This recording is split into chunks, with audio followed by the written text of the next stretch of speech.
in several, both visual and audio, of just like frequency waves and light waves, and polygons. Um, that allows us to then also scan a planet and find everything out about it. Like, what is the goal of all of it? I'm not sure what my goal for my station is supposed to be, other than So just translating the data, but I don't even know what it's translating it to. we're trying to translate it into something that's useful to actually sell as our assessments, since that's what most of our runs are. Yeah. Is just So, telling people, look at all these polygons. Not mhm. super good, So I and we're guess not going to succeed on runs. what I'm doing is that I am assessing it, and I'm taking in information from Lyron and myself. So like Lyron is giving information to me that I'm piggybacking with my Daredevil plus my eyes. That goes into an assess that I'm doing, but my assess is all in a different language, and then I, I'm I, giving um, that language to you. yes, I think. Okay, so here, how about the idea? I just want to try and. You're looking at like a whole body. Like if you're looking at a planet, you're looking at the whole thing. Yes. Okay. So the thing that we could sell would be, I think the only value I could see, or not the only value, the value that I could see would be a scan of a planet, and you say, hey, there's these resources all over the planet, and they're located here. We sell them something to where it's just like, you have this amount of, I'm going to go with basic stuff, you have this much coal, this much iron, this much oil, and they are located on these spots, and we know exactly where they are. And there's hidden things, that could be, I don't know, vaults, depending on how old the planet is, or like there's other resources. That's would you say that that is what we are trying to sell? A perfect map of everything on a planet or an asteroid or any body that we find throughout space, and where to dig? That's part of what an assess is, but think of an assess like a bigger picture kind of thing. So when I did assesses before, I was taking big picture kind of viewpoint so think of it like an image, right? It's a very high def image that has all the information in that image. Mhm. But now I'm giving you an image of a polygon with all kinds of different polygons inside of it. Yep. So with the this Yeah, and we're trying to translate that into something usable. we're trying to translate it from prismatic to English, Yes. and we're trying to make a computer machine learning program that takes in that data, and it uses previous data that it's done before, and then it prints out what it is. Okay, so think that my assessment of what I had said, to where like the large planet and giving all the data, all of the resources, Mm-hmm. and the idea of where to dig to somebody that wants that information. Um, so we're just selling manuals of, here's where everything is. That is an That's assess. Yeah, okay. Yep. it's everything. Okay. Now, I guess the only question I would say is, did you want that in like a manual, like a book, or did you want that in like a three-dimensional, like map? Because I was thinking of like, you press a button, or you hand somebody a tablet, you press a button, they get a three-dimensional map grid of the whole planet and where everything is. I feel, but that's a visual thing. I mean, we could just sell them a book if that's not. I kind of understand now. I get it. Okay. Um, so what I was thinking is that you could be the guy that's programming it to be more efficient from your science Okay. station. Hmm. Um, so you take our data that we give you, and Hmm. you're like, all right, what can I do with this data? I can either run it through my Prism Buddy, Yep. somehow, or I can maybe utilize that as like a library. Um, your prison buddy, because it's kind of almost like the same information, or one way to reference information from the prisms. And with your prison Oh, buddy, there's more options, because you know how you can do things with your prison buddy, but you don't have a way to utilize it. Let's say yeah. manually. You have a way to utilize it randomly, but not a way to use it manually. Maybe you could use your merit or some way of your science station to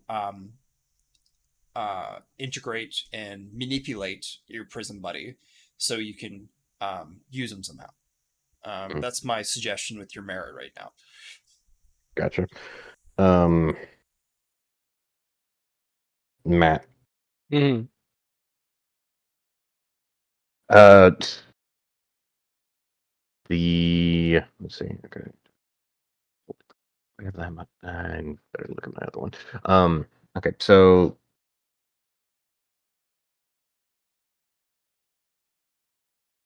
could I use Prism Buddy to as a prism, and then gather data to put into a three-dimensional format of any item that we scan, either or any body that we scan, and to then transfer the data that was sent through it into a this would be programming on my end, I guess.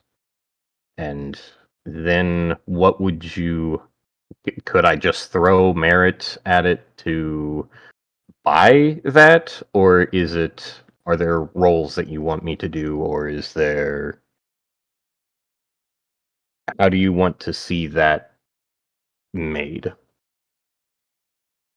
Um, let's take a look at Prison Buddy first. Understood? Where it at? Is it on player sheet? Is it on journal? I think it's a what's the word? No, it's something that hasn't been used a lot, Matt. It's No. a 1d4 that you roll. That Oh, that Prison Buddy. Yeah. yeah. And it was like Control Alt Delete. Yeah. Guy. I mean, every time you put information into the system through Prison Buddy, you'd roll a d4. Okay, gotcha. Well, Oh, that's an interesting way to do it, because then there's that copy one that you do. That could copy the information that you're getting, which would then double. I'm pretty, There's one multiplier in a sense. yeah, but I'm pretty sure there's also an Alt F4. I think. Can't remember Well, then which. we re-roll it, Yeah. or you I don't know. You can look at Prison Buddy as an assistant to your science station. You can look at Prison Buddy as a tool on your science station. It's all about how you would like to utilize Prison Buddy, I suppose. Because you know what you kind of get how you use them, right? It interacts with something. You randomize roll, and then something comes out of it. But there's also things you haven't explored yet, and I feel like this is a great way to explore what you can do with your little, your little loot buddy that you got. That's it's came in handy for sure. Yes.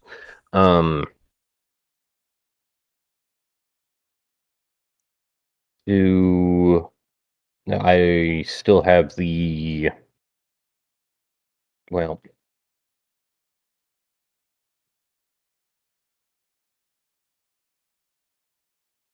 And I guess it would just be a roll every time that we say the data is going through it. Otherwise, I would have said, like, can it be done continuously with the data that we have found previously? Because at the end of I would say, like, it would be easier for us if we could get it to where it was running continuously without our input, basically a machine like a computer analyzing all of the data rather than us consistently doing rolls. but I don't know how that would work with Prism Buddy, or if it would just randomly shut off at times, and then we'd have to turn it back on, and because Alt F4. Anyways, I also don't know whether or not we could throw that much data at Prism Buddy without it being exploding. But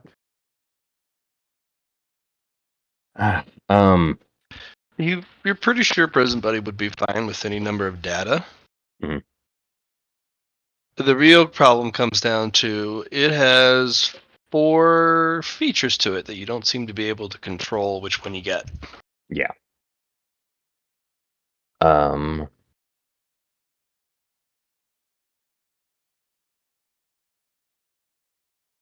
Hey, Lar. Yes. Can I have to ask? Well, I have to make it first. Whenever we start testing actually using Prism Buddy, if you could watch it and tell me how the polygons interact to try and get a more consistent answer out of Prism Buddy, as well as I need to see. I know one of them is Control Alt Delete.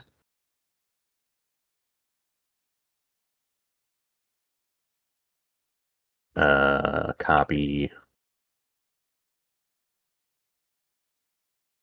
My suggestion, if you don't already have it, is make a little special ability section with Crystal Buddy. Yeah, I'm doing that now. I have 2 out of 4. I just can't remember what the other 2 were. I thought one of them was Alt F4, but I'm not certain on that. I'm trying to pull up your. I'm pulling up your YouTube because I don't think it's. I'm sure we have it in the roles log, but Well, what I would do is view chat entirely for all and show on one page. Okay, gotcha. And then I would do a Control F. Mm-hmm.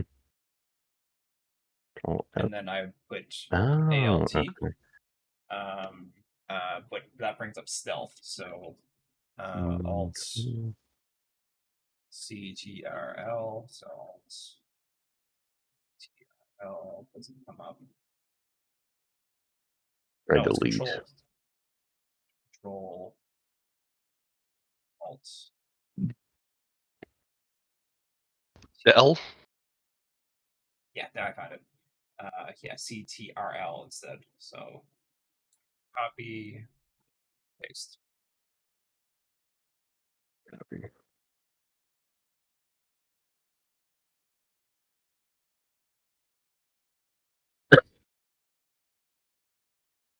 So an interesting way would be to defrag the information that's coming out. That might give you some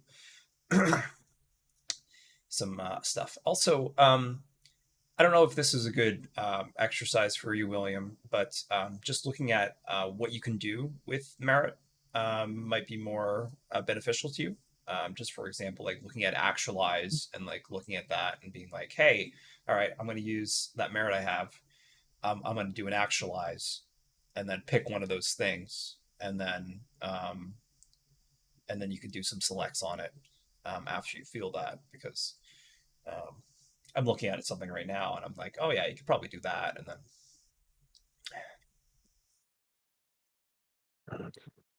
but maybe that's for a different time. Which it might be for a different time. Finding it on all of the handouts is difficult. I'm not sure where to ever look because I just have them all there. And I realize I have to read, but Core game rules is core rulebook. Combat and core rulebook. Central pillar is Central pillar. where you can find, I think, qualities is its own folder, but central pillar is a bunch of options such as enhance, exchange.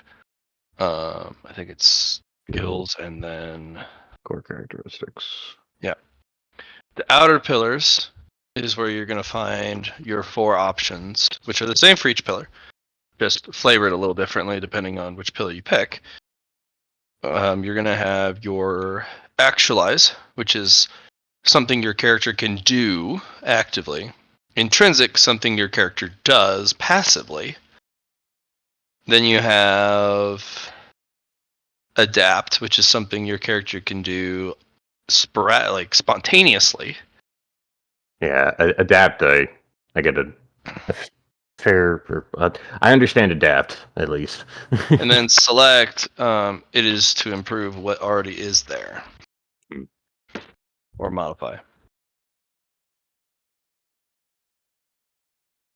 Okay.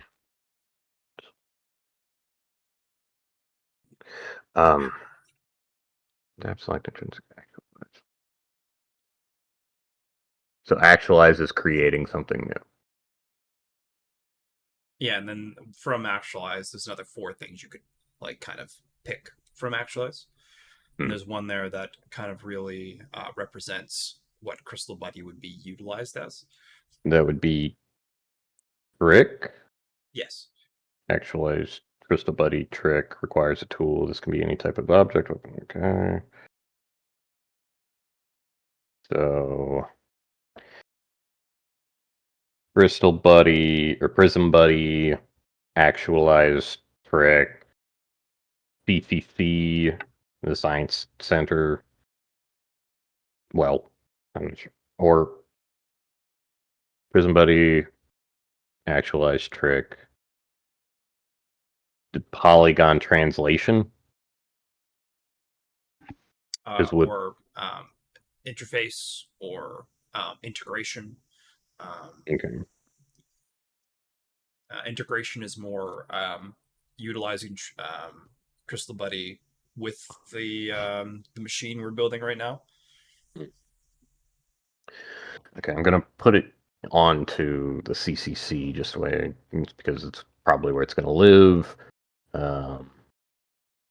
It's Polygon file systems, gathers the data.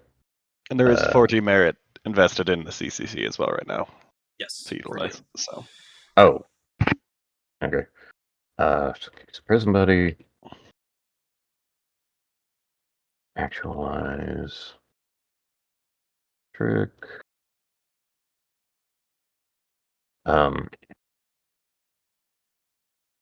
So Polygon data integration or integrator.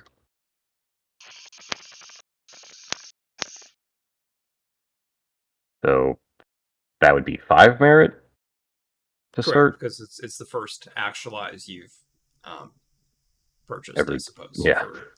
For this. Okay. 5 merit. So data goes. And then we might also need to utilize some cosmic resources to actually make a receptacle.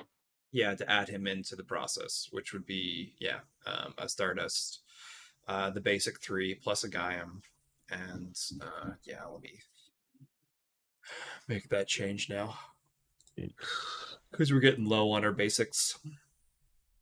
And then would it be like a mind select to make it roll 2d4s and pick one? That wouldn't be bad. Theoretically, I don't know if it would be possible, but you couldn't you mind select it to where you remove the D4 and just choose? That'd be up to Matt. Yeah. Maybe look at it like this. Kind of write down the steps you want to have it do and chat right quick. I'm typing it out and then we can do selects to like implement those changes. C and V, bam. There we go. That's why I look weird.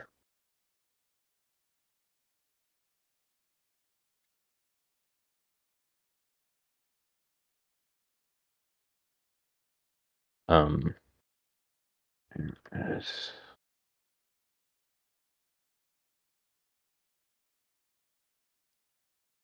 So we're down to 5 Aethrum now. 10 Hydron. 15 Terram. I'd not. Here, let's see. Did I throw out, delete, copy, paste, alt 4? Okay, good. I did it right. Okay. So that's all I have so far with that. The output of the data would all depend on what Prism Buddy rolls.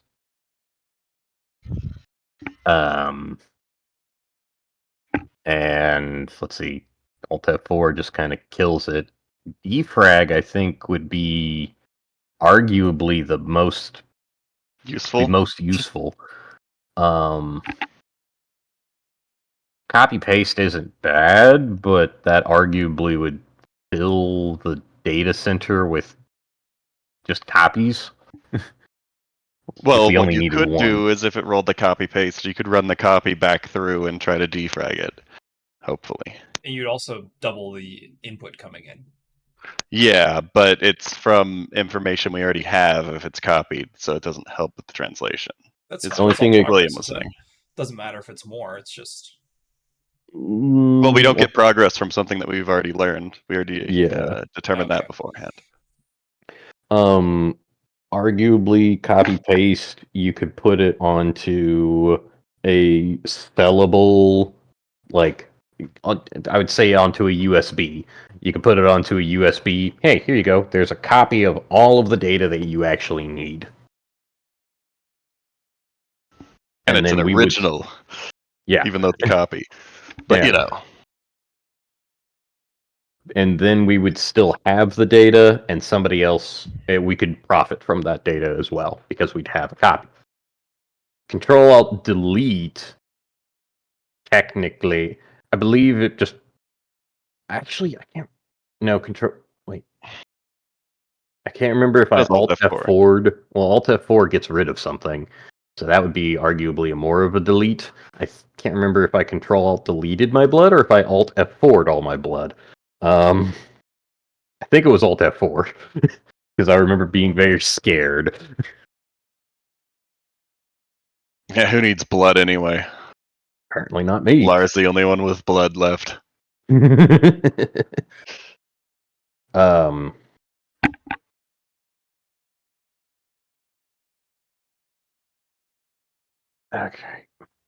So we definitely want to make sure it's not like connected to the main system, so it doesn't just Alt F4 the whole thing. Yeah. Theoretically, we could do it per input, but then we have to define how much an input is. Is it just one body? Because we don't want to Alt F4 the whole system. We could just Alt F4 the data that comes in. But I also don't know what Control-Alt-Delete would do with said data.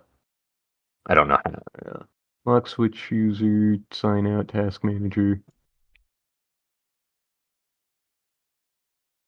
I'm gonna just let you type that out because I'm not entirely sure what that will look like, or if you're asking for another D4 that is its own stuff, or if we are changing the when you do a D4. Control-Delete, this is your options, at least for Windows 11.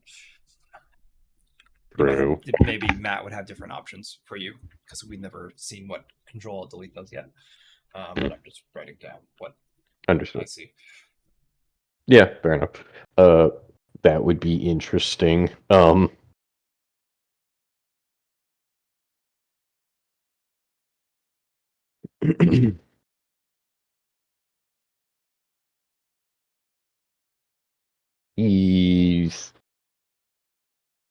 Copy paste, Alt F4, and defrag are all at least usable. Control Alt Delete turns into something different. We could make a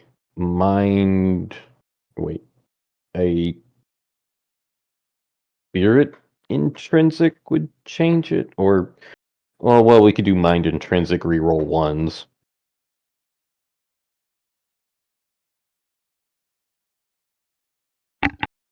This is your baby. You do whatever you want to do with it. If you think it's great or you think it's an okay idea, just do it. And if it doesn't turn out well, we'll figure something out. This is just a great. Or we'll all be dead.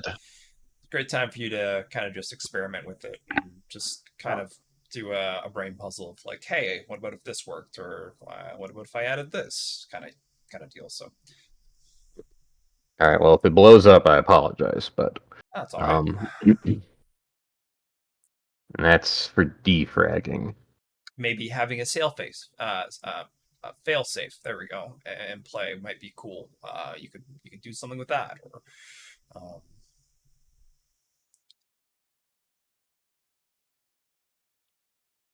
just if you have an idea, roll 2. There you go. That could be one of your selects. I want to expand upon what one of the options does. Does that, or yeah, all kinds of things you can do with it. Hmm.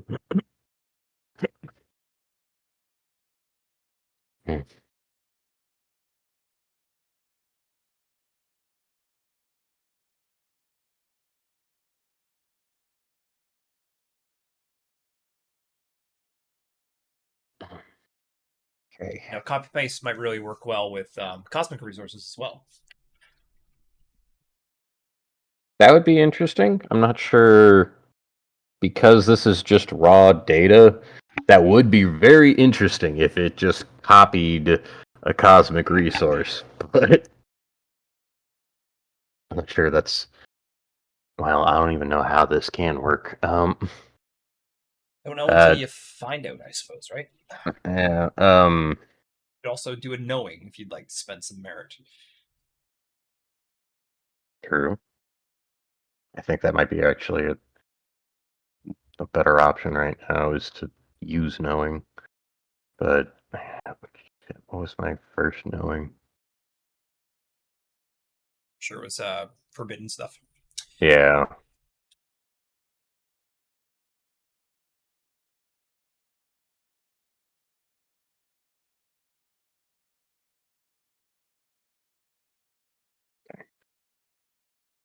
To just think about to buy a knowing prism. Is that, well?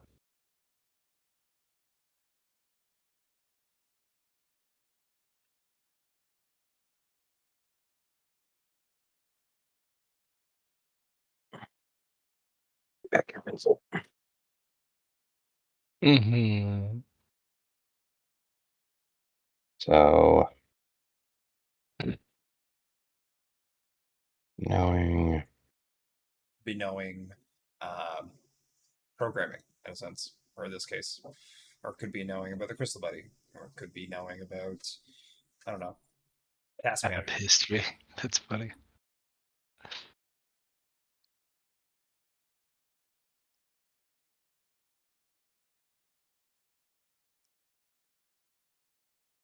Or it could be knowing about the translation itself, so you could help progress it in the correct direction. Mm-hmm. Yeah, like if you are able to understand it more. Okay, so I've just listed off some ideas of just what that would look like, and I wrote down knowing prisms, programmings, polygons, celestial data, translations, and my last one was forbidden knowledge, or well,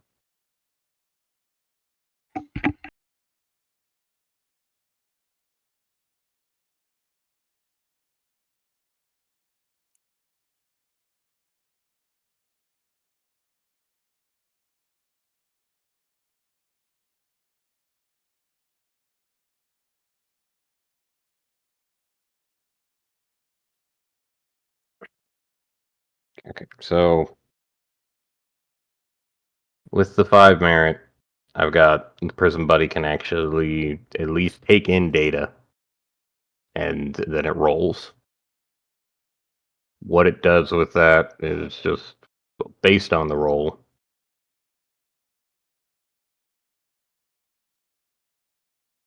So, actualize or reintegration.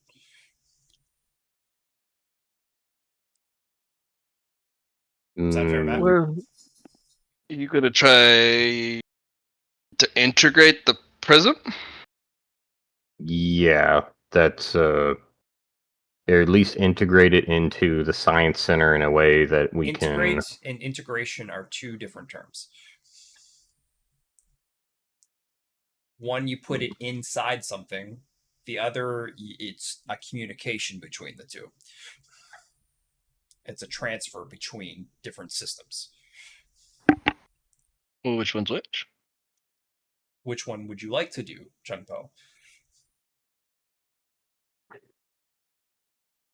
Integrate with and integrate into are interchangeable, but they're slightly different. Sorry, I'm getting a definition.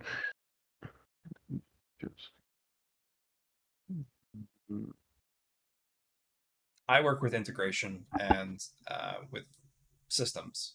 And one is you have, let's say, one database, and you're trying to transfer stuff to another database, try to work them together. It's usually that's what integration means in that sense. So if I have two systems that want to talk to each other, we use integration. If you integrate Crystal Buddy into the whole thing, then you add it to the original system. Yes. And I believe that is one of the goals there, integrate it into the original system, and then with that integration, it allows it to give us better data. Until it control deletes the orrery, and then bye-bye. No, it'd be Alt F4. Control Alt F4, delete sorry. is something different. Well, I mean, you can sign out, I suppose, too. Yeah, just signs all out. Options. Just gone. You all get kicked out, you're in space, like, fuck! I think, well, we want to isolate what Prism Buddy can Alt F4 and sign out and do all of these things with, to just the data that we put into it, rather than everything other than the system on it. So I creating something that holds Prism Buddy, or contains it in a way that we can utilize it through the data without it touching anything else, to then eliminate everything by Alt F4 or signing out. So orrery integration with Crystal Buddy. Yes. Actualize. Yes, with the preface that Prism Buddy can't Alt F4 the science system. Otherwise, I think that it's too much of a risk. Like, we could just accidentally destroy everything. Mm-hmm, for sure. So, I think, what would it be?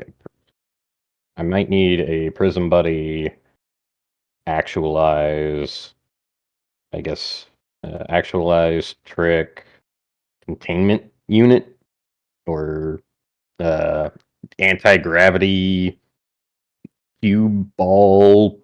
Okay, cage. so you can spend another 10 to make it a closed system. Yes. Okay, so Prism Buddy actualize trick closed system. Would this be a talent in this case, Matt, because it requires a prerequisite? For which? So an actualized talent in this case. For the prerequisite being the trick actualize we just made. Yeah, you would need to do the actualize itself. Or which pillar are you going to be using is the real question.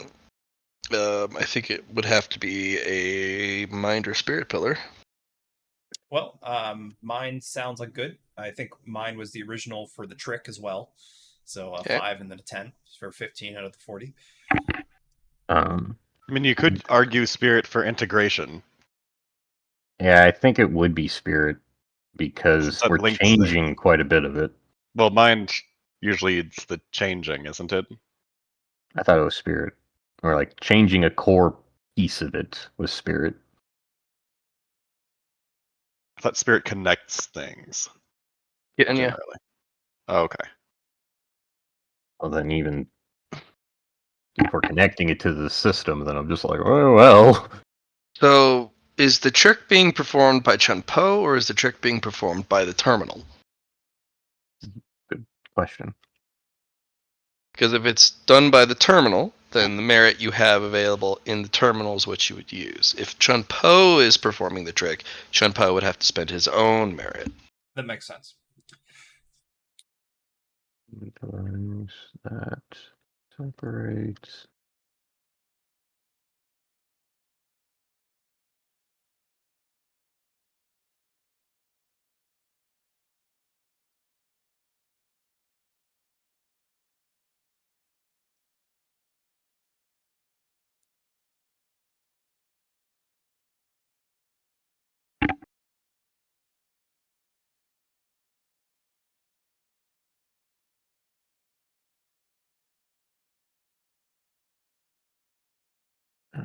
One second.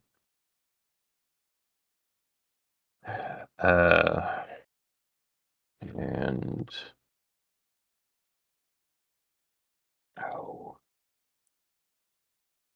to be determined.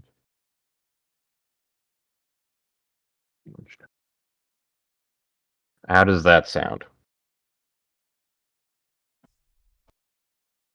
And then let's see, it would be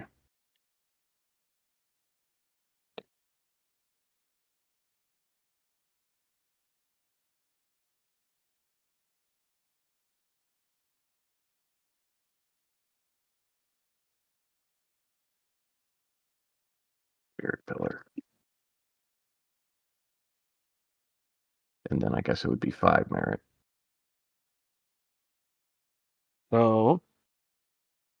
So you have a prison buddy actualized trick.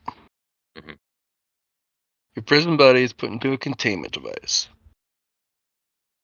that separates it from the outside, but integrates it into the incoming data. Where are you getting this?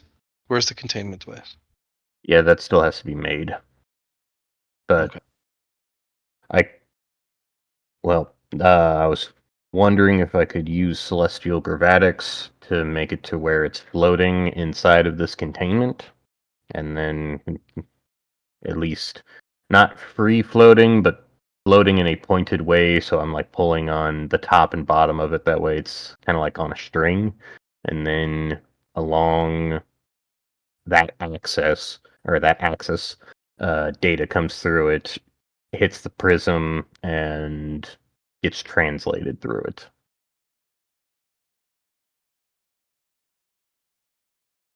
So the containment device would be the science station.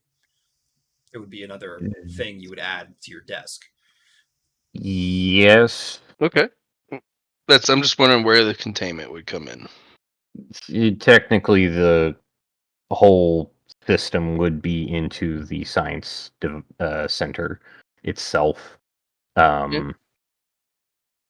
Whether or not I created another containment device to then integrate it into the science system depends on how picky we want to get. Okay. As for the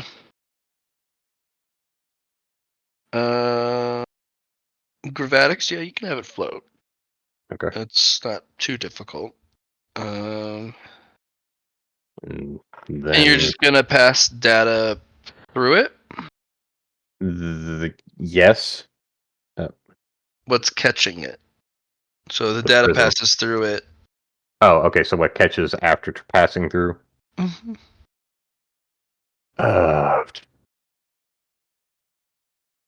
Is this just getting beamed straight into Lars' eyes?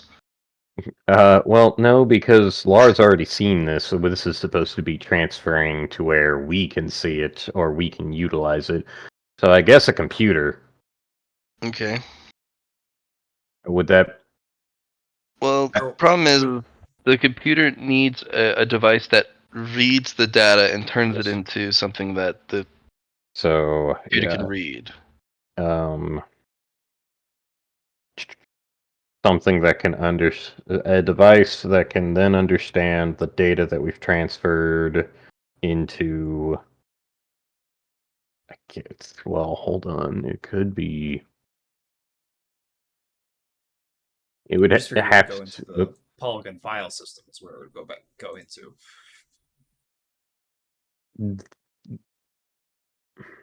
Yes, but I think there's also another piece in between. Okay. Because there has to be something to catch this. And if we're using light, then it's got to be like some sort of like dark screen or something or other, that then we transfer that data into something that we can use into the file system. If we're utilizing Prism Buddy as if it were a light and we're using it as a filter. Otherwise... No, you already have the Celestial Body Polygon Translation module. Okay. Compiles Polygon info into standard language for us to use. You know what you could do? Mhm. This is weird. You already have a system built for translating polygons, but you could also channel fragments of the information that you're struggling with or want to get a closer look at through the Prism Buddy, and just have it be auxiliary instead of part of the chain, because this device has a random effect.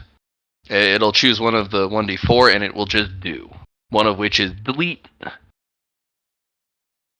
So just the problem ones that we have, but everything else has already been translated.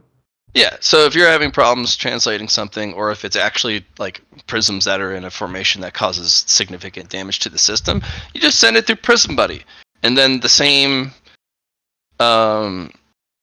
receiving device that the prisms go into itself. You just feed it back into it once it goes to the Prism Buddy. And in fact, if you want, you could make a tube chamber where it goes through. Did you get what you want? Is it still there? No? Send it around again and have it hit Crystal Buddy again. Gotcha. So just keep going until we get what we want. Or it gets deleted. Yeah. Or it gets deleted. Shut out. There's a 1d4. But on average, it's not going to be, because it'll copy an equal number of times too. Then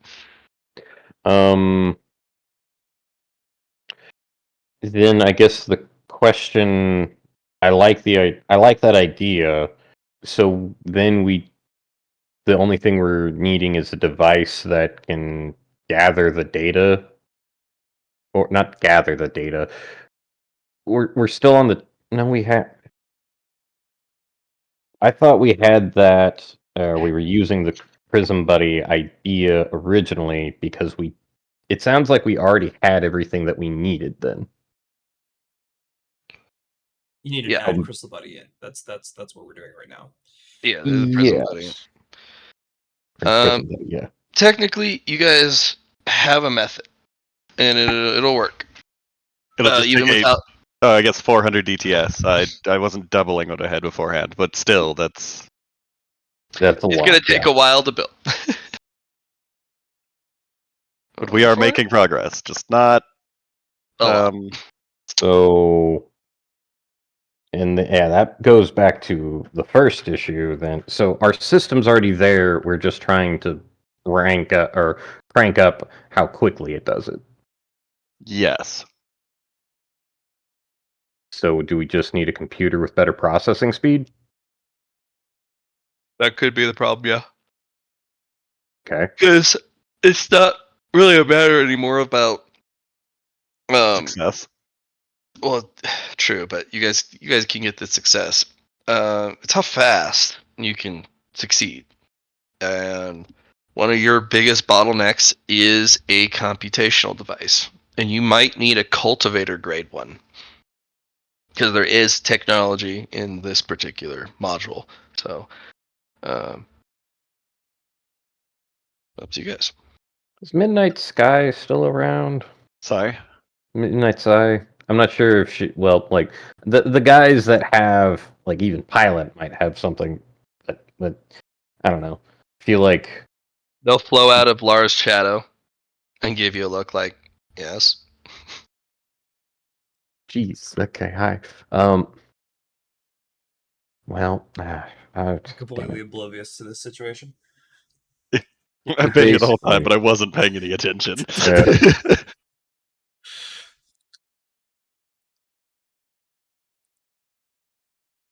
I might not need Midnight Sky, or well, I think Midnight Sky might be the wrong person to ask. I really don't know who to ask, but I was wondering if anybody knew anything about like either supercomputers or really tiny microscopic computers that can do stuff.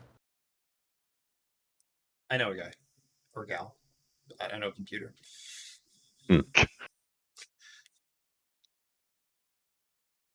Starts with a V and ends with a oh fuck.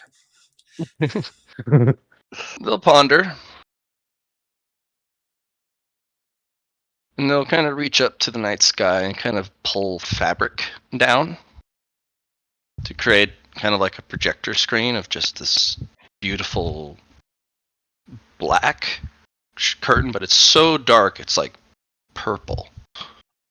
And they kind of pluck a few stars and they kind of create a little bit of a almost like a starlight mural. And they spin the stars to form constellation shapes, which then the lines connect between them. And they will tell you a story about certain creatures or even certain materials that operate at much higher frequencies, much higher speeds. They just are different. There's crystal nodes and fields that communicate with each other and possible levels of data. But it's all innocuous. Kind of like, I am here, I am like this, I am doing. But in such grand detail, it's not something a person could understand. Over here, there's a jellyfish race that just flows through space. They control time and space around them. They're so smart that when they perform a calculation in their head, they can alter the space around them and go to different timelines or jump across the solar system or the galaxy.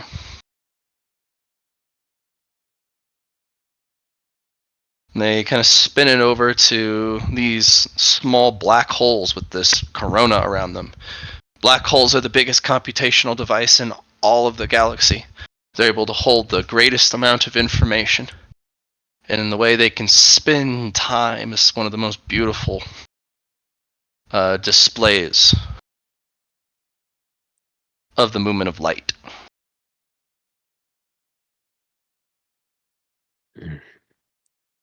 So, well, we need a black hole processing computer or a black hole storage device would be a lot. Yeah. And also spin across. There's other ships abandoned and broken with technology far above yours. You could raid those ships, salvage them, take their parts. They could have a computer. Oh. Right, we could go do the raid. the raid. That doesn't require assessment. You could also go to they kind of throw their hands up and a bunch of stars explode out where it's shooting everywhere, to the Star Exchange and spend ridiculous amounts of stardust and other resources to get the thing you need. Nothing cannot be solved without you get more money. Yeah. Or with more money. Money makes the galaxy go round. You could get a mycelium computer. And you graft it with space grass, and you run your hands through the grass, and bond with the mycelium underneath and communicate what you need through it, as it can read your surface thoughts and just be the channel. As the information flows through you, then you keep it in your surface thoughts, and the mycelium collects it and translates it at speeds that human mind can't. Or you can open your third eye and become transcendent. Unlock capacity within the human brain, because the human brain can process this, but you're only able to wield a fraction of it. Guys, I think that one's actually the easiest one. Let's just unlock our third eyes.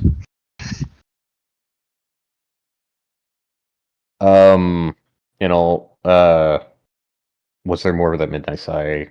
Oh, they have like 50 different options. Okay. I think the raid's actually going to be, I think we should raid. I don't know if y'all, Yeah, we can do that without having any sort of assessing happening. We might be able to find cool stuff. Like our Why don't you post it in the chat? The raid? Mm-hmm. Sure. I don't have it. Thank you. is that just... Is there only one raid option, or is it like multiple? Okay. Well, there's a whole lot of stuff there. Okay, cool. I just wanted to make sure. I'm just like, are we picking targets, or is it just one? It's like that belt that's near the end of the universe or something. Oh yes. You know, we were past the edge of the universe at one point. Just a little worried about also going back there, but yeah, let's do this. We got this.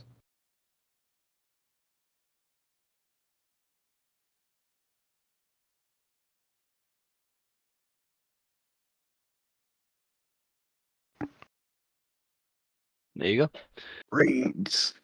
Give the escalator 03. Bet your lives and ship at each raid location. Not on. So the first one is random, and then we can choose from there. Looks like with the completion bonus. Well, there's 3 locations, right? 0 to 3.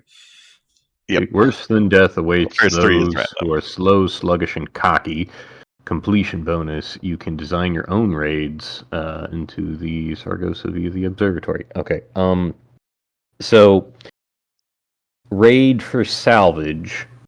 Are we going in, gutting a computer out, and getting back out, or are we grabbing the whole ship? We don't know what's there, but we have a bigger ship now, so we might be able to grab. Do we tether a ship? We might be able to do that.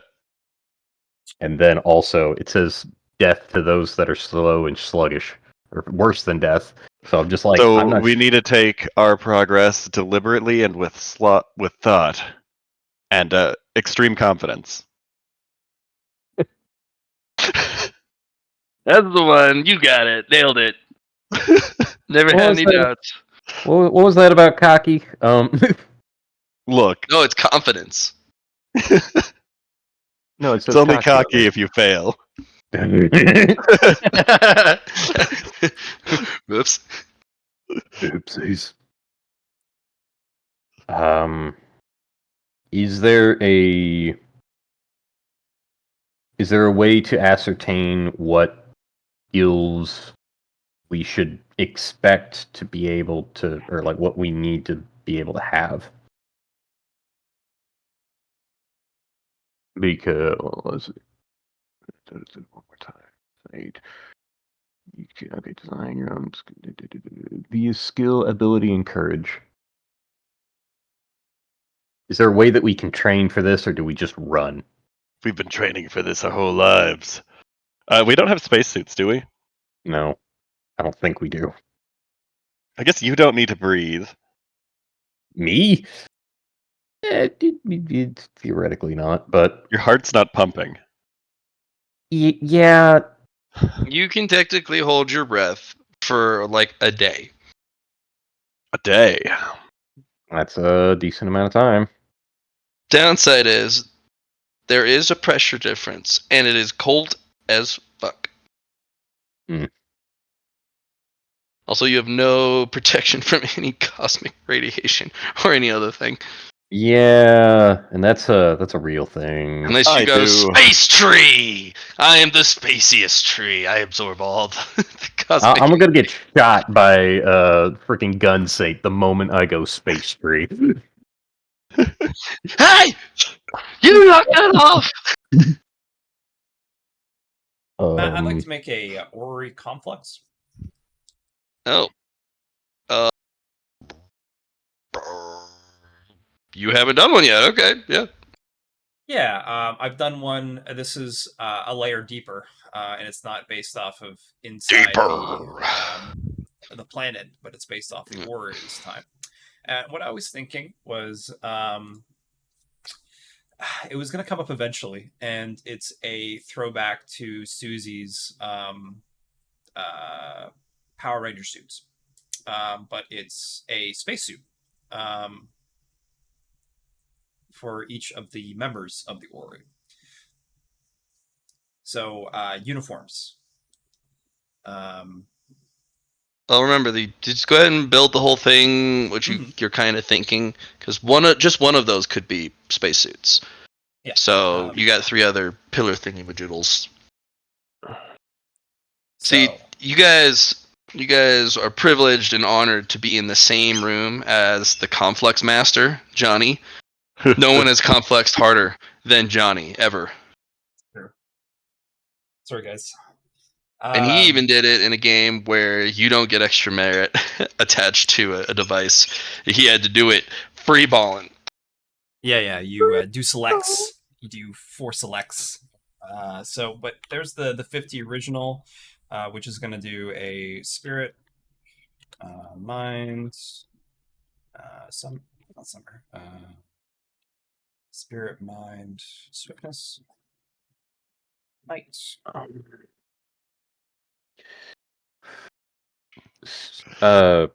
I'm gonna keep writing down and trying to type out the other 25 merit that for the CCC for Prism Buddy. If we are deciding to raid to get a better computer, otherwise theoretically I could try and spend 25 merit to try and get a stronger processor now. Because that was just something I was sitting there thinking of, and I'm just like, actually, I do still have that.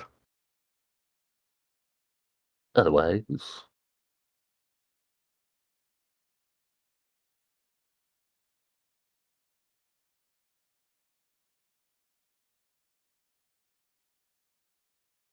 did I mute myself? No? Okay.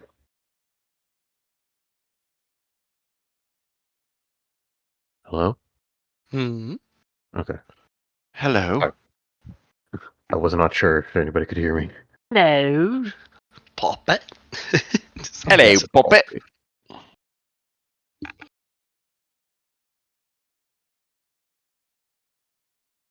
Um. Oh, damn it. Okay, so I like Prism Buddy.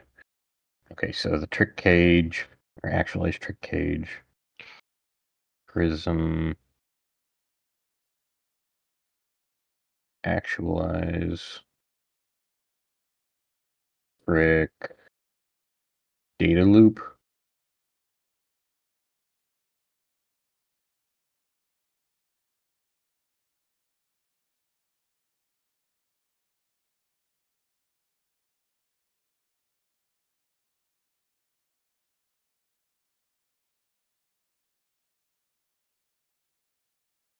Guessing some of these are just like randomized dungeons that we're going to for these raids.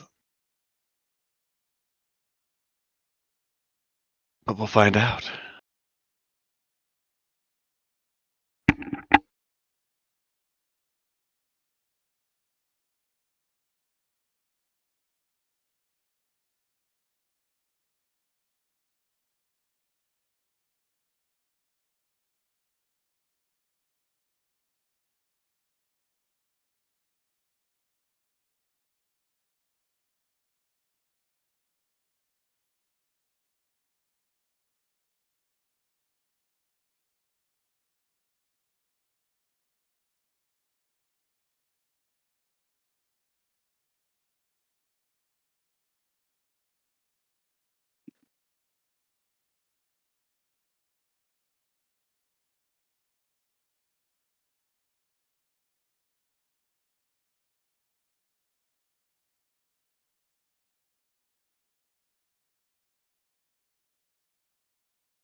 Lars doing the typing.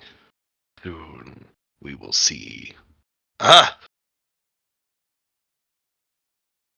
So the initial, the big one is grants uniforms for the CC members of the orrery. Spirit links the orrery to the uniforms themselves. The mind is links to CC members and their stations.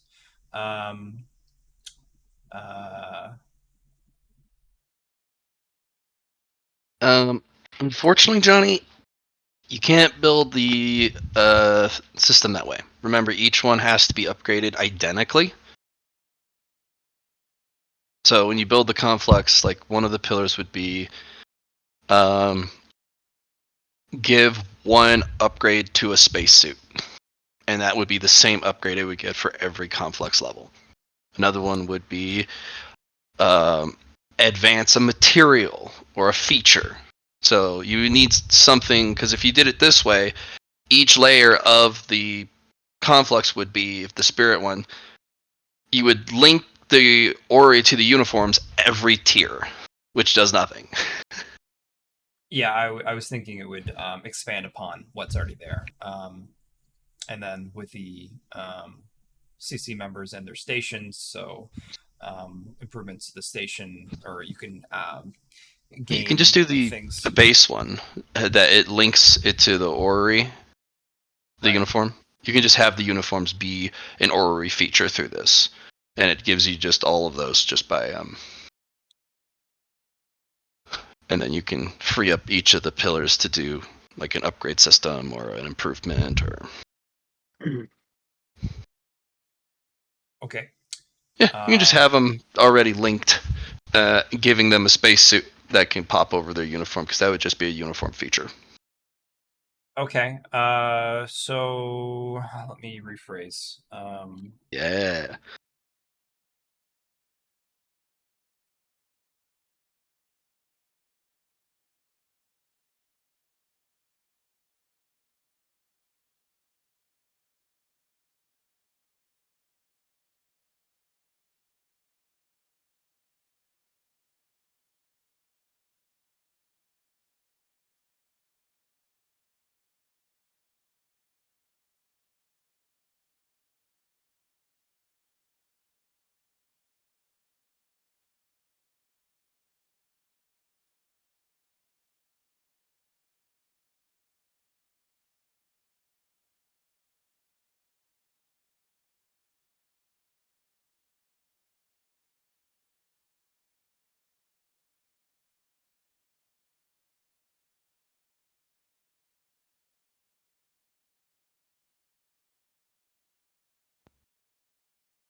Yeah, you know what's up.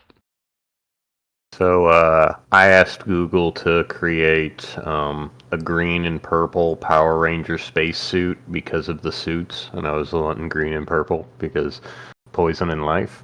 And yeah, it only wanted to make the Mighty Morphin Green Power Ranger, so like I'm just like, can I get a different image? And they're just like, nope. You know, with the freebies, you only get the the Mighty Morphin Green Power Ranger. From Lyrens is in black and white because he can't see. I don't see in color. You see in two colors, my guy. Oh, is that what color is? All color I or see in no color? shades, not color. They wouldn't be 50, would they? How much for merit spent? Is it 5, 10, 15, or would it be 5, 10, 20? Oh, 5, 10, 15, 20, 15. 25, 30. Yep. Okay. Yep. That way, people can afford things, because otherwise I have to hand out merit by the bucket loads, and Yeah. it makes things really unstable, because if I've seen people do the generalist build so well, it just outscales other people. Mm. That's why you got to keep it so that it rewards specialists for somebody who's just like, I'm going to keep upgrading this one thing. Because eventually you reach a point where you spend 50 merit on a single upgrade, whereas somebody could have spent 5 merit on 10 upgrades.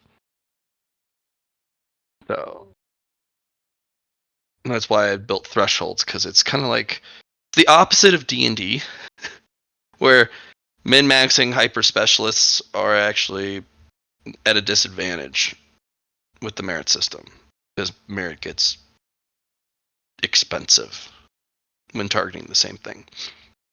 Whereas people who are just like, I'm just going to sprinkle a little bit everywhere, they're at a pretty significant advantage. Because everything's really cheap. And then get a little itty bitty upgrade here or there. Gotcha. Not wanting to interrupt Lars' thought You're fine. process of typing. Okay. To create the loop, the data loop through for Prism Buddy, to where we just keep sending it back until we get either it deletes or we get something that we want. I think it would also be an actualized trick, and or unless I can do it for something that's only 5 merit, but I figured it was an actualized trick data loop. But I don't know if I can just create a programming command to do a data loop for Prism Buddy over and over until we get something. Also, Well, is the trick done by you, or is the trick done by your terminal? it would be done by the terminal, and I was using light, so I was actually thinking of like a circle of like fiber optic that sent it through over and Fiber over. optic would work because it's also glass. I think that might be your actual only good option. Yeah.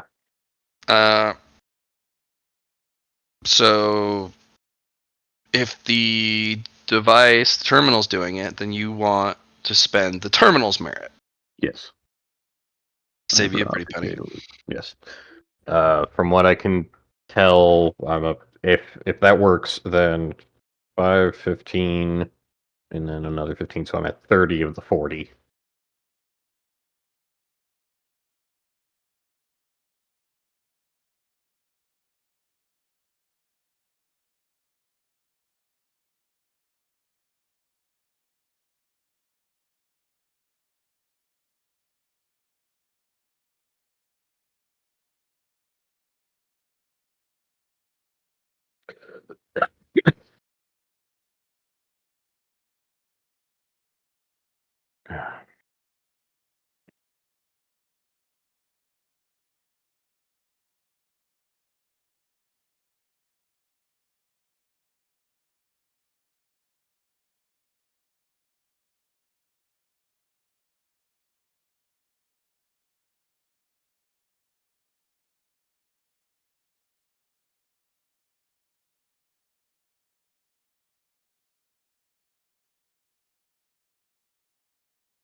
All right, so spirit will increase the distance that like we can move outside the ship while in space.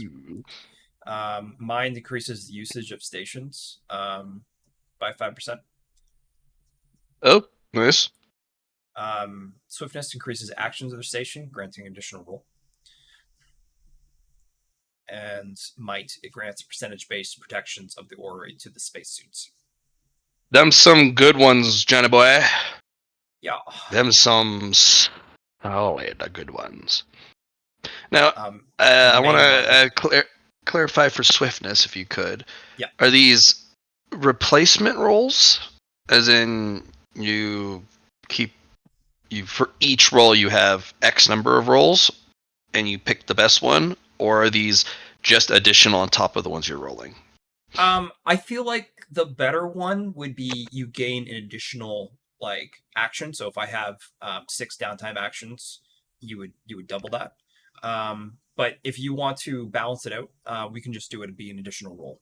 Pick the better of the two, or pick whichever one of the two. I'm asking which one that you were wanting to go with, because My both come with their action- own advantages and disadvantages. My action was granting an additional downtime action, so you can do things. I'm gonna say an additional roll per day. So this would make it so that Yeah, that's fine. you would have 7 DTA per day instead of 6. That's fine. And then for every level, now you have 8 DTA per day, 9 DTA per day. Per DTS, you mean? Instead of day? So, No. Oh, downtime scenes then. Okay. Wait, no. So downtime for a day. So in other words, if you have 18, you'd have 19 kind of deal. And Okay. because otherwise it would be an additional 3 per day.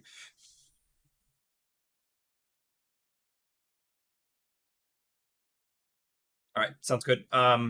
Percentage based increase is based off of the amount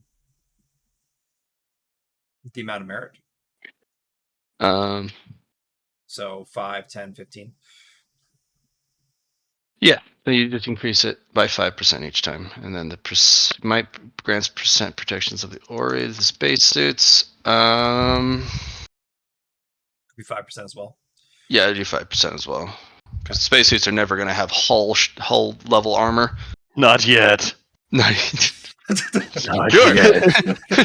I'm gonna complex my own spacesuit. Oh, fine. Just level up this complex enough to have it 100% of the defenses. It's only 20 levels. I got a question. Yeah. How crazy can well, you guys ever seen the game Subnautica? Mm-hmm.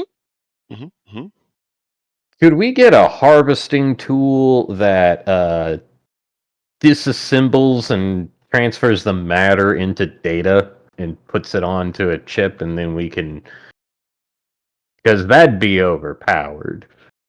You know how like he builds something, but he just kind of scans it into existence, and if he doesn't want it there, he scans it into out of existence. Yeah, I've seen that. That would be something you would find doing a raid or a very rare object. Can't just make that. Got it. You could, but how would you go about that? You know what? That's a great question. But I'm just like, if we were raiding things and we wanted to salvage a whole ship. The closest thing you could do is, you technically have one of the pieces you need, which is being able to see things down to the most innocuous detail, which is, Lar would view those pieces as permutations or patterns of prisms.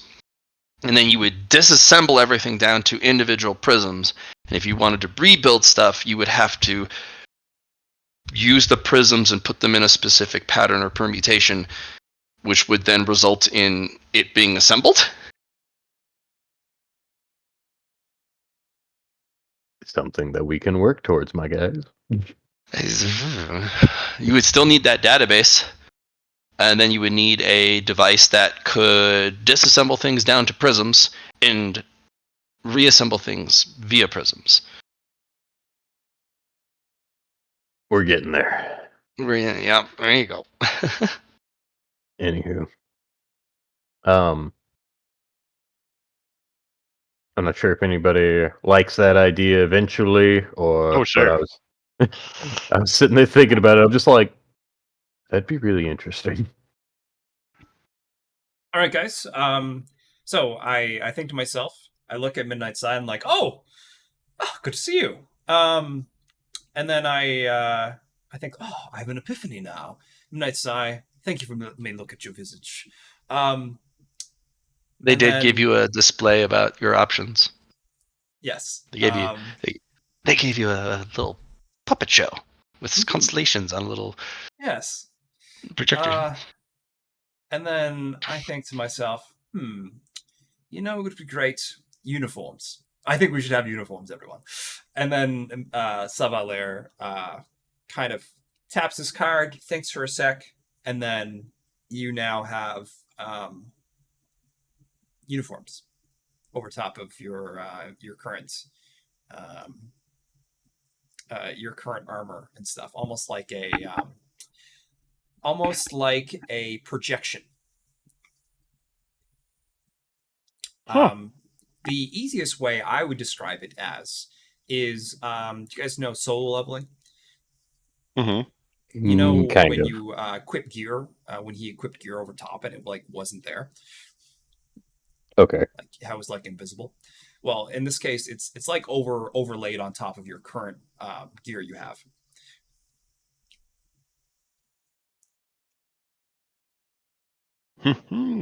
Cool. As like a projection. So it's as an overlay, it's not interacting with your current gear, and it is a add-on.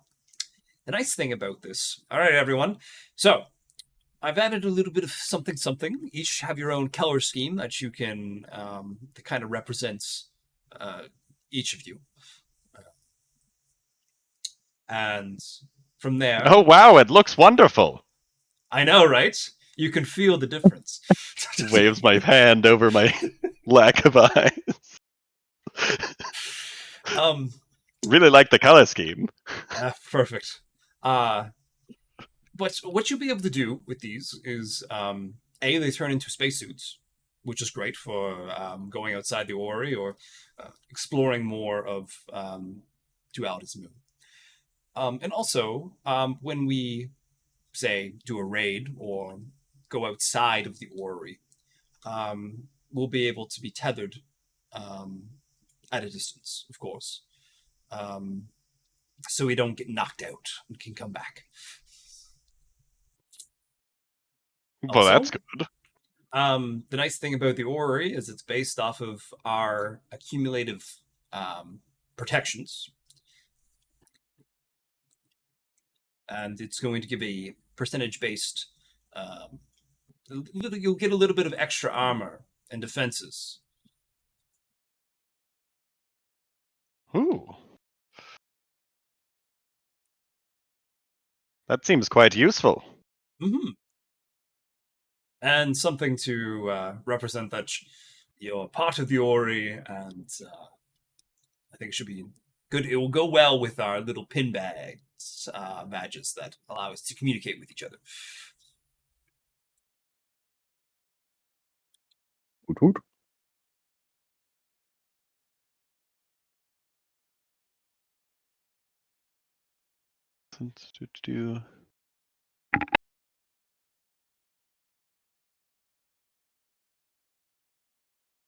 Well, let's just give us something to work with.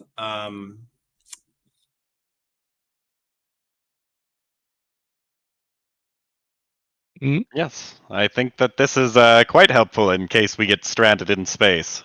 Mm-hmm.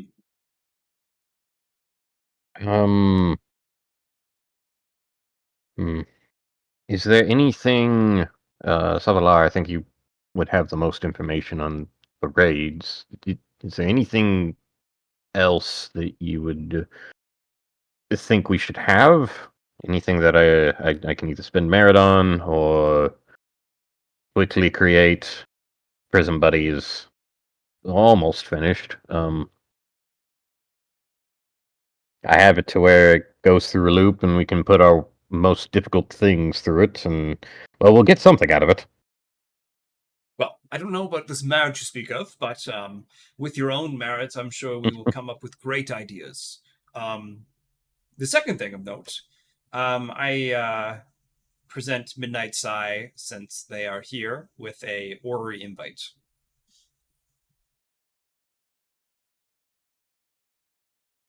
For a CCC member. They just shyly go back into your shadow. Shoot, I'll get them next time. You'll have to work on that anyway, Midnight Side for. But I was thinking you'd be a great navigator, or something along those lines.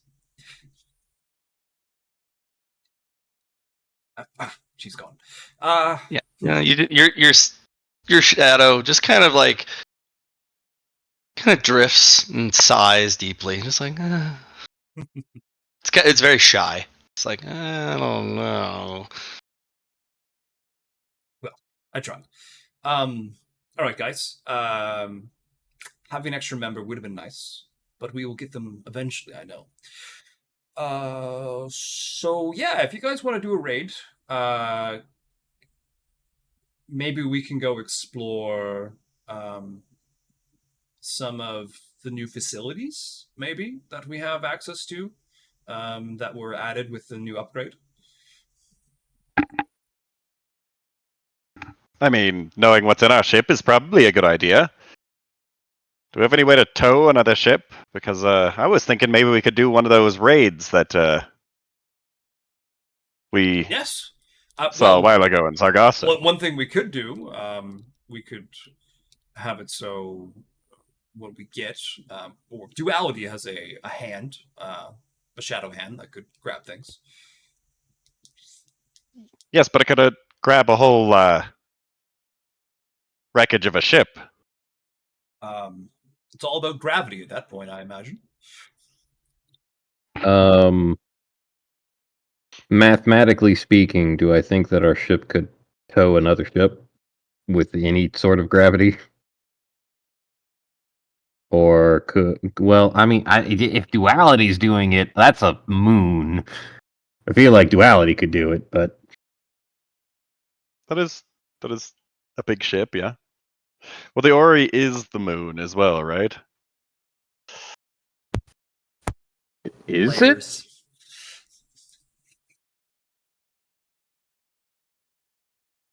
It is and it isn't.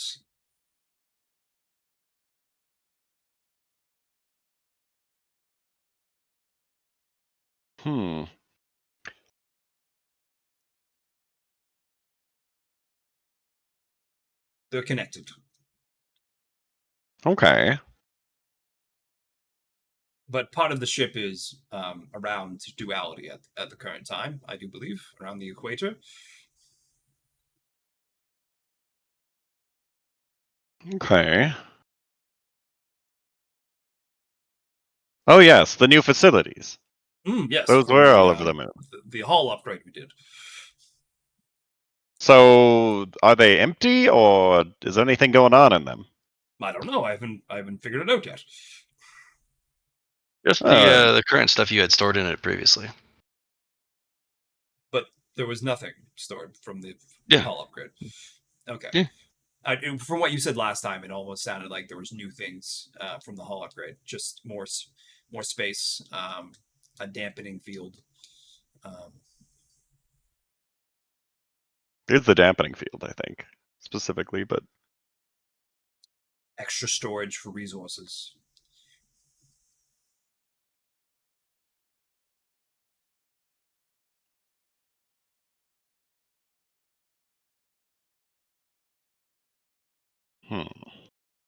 a lot more extra storage. Me too. Yes. So much extra storage. It's good. You're gonna need it. Yep. Unless we spend it all. Wasn't that the plan all along? You've got to spend money to make money. Yep. You know how that be. Oh. Well, that's unfortunate.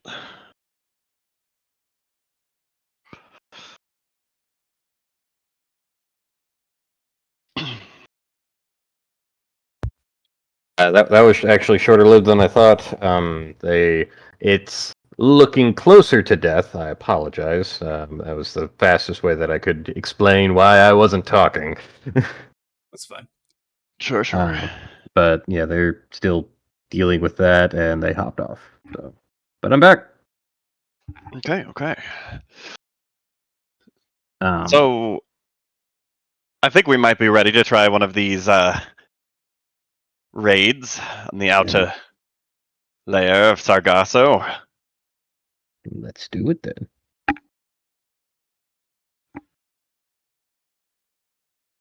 It was just one DTS we spent seeing how much we could research, which was a staggering amount, but it is a staggering amount that it requires to get the translation. There's a lot. Mm-hmm.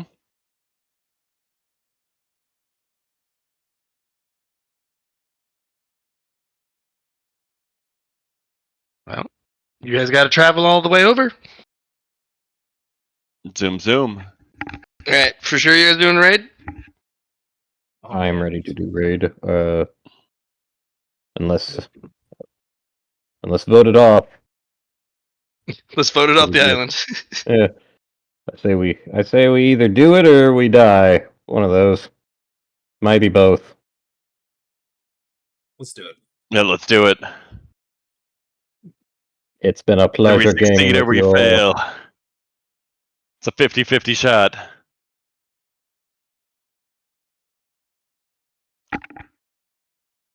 What do you mean? It's definitely not a 50-50. It is. Either we succeed or we fail.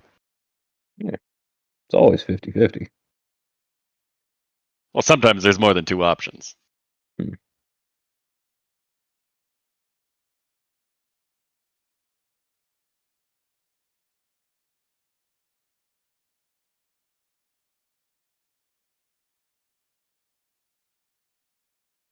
Okay. All right. You arrive on the edge of the Sargasso.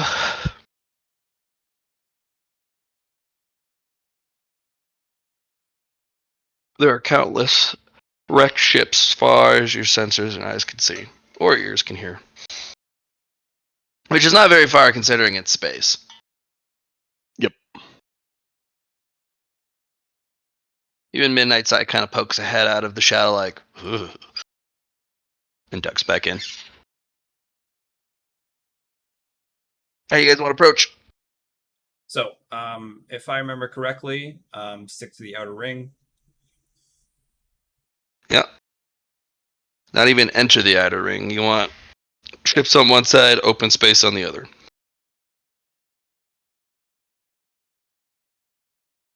Okay. So we find a ship on the outer ring. We can scan them at least. Yeah. There are thousands of ships on the outer ring.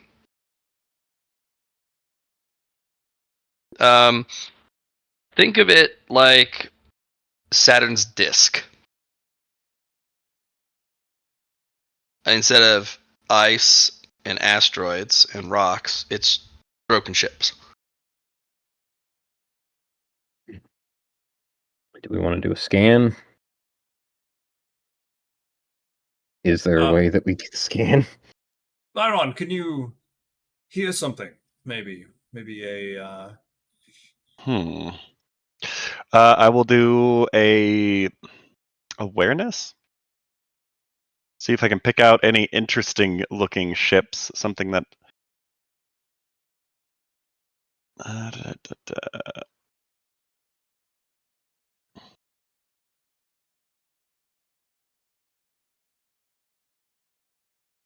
Plus 30.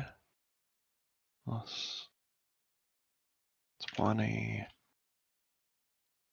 Is there anything else? Oh, plus another 10. There. Basic information about closer ships.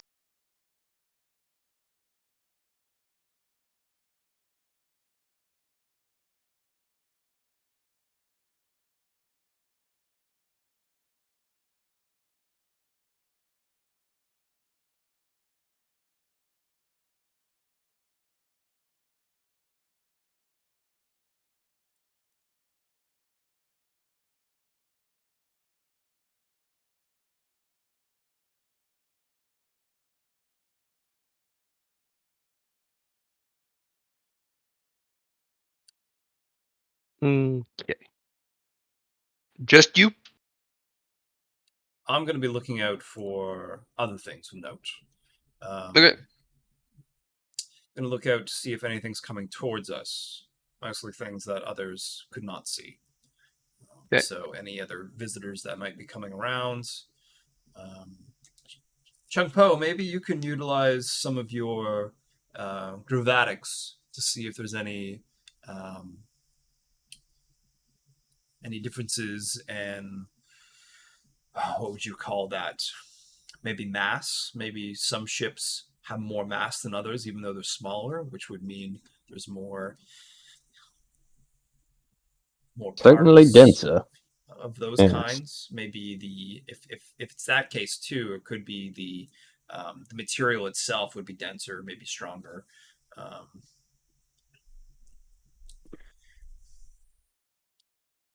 understand your meaning. Yeah.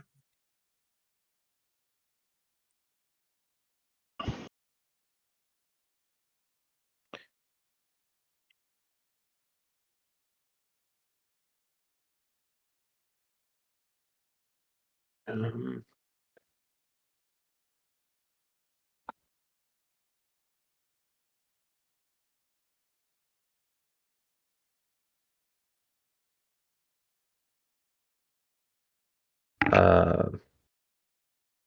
Matt, would you allow me to word it as rolling celestial gravatics to see if I could find a gravatical anomaly amongst the ships? Sure. Yeah, absolutely. All right, let's go through the information. A general scan by our illustrious Sound guy. sound guy. Uh,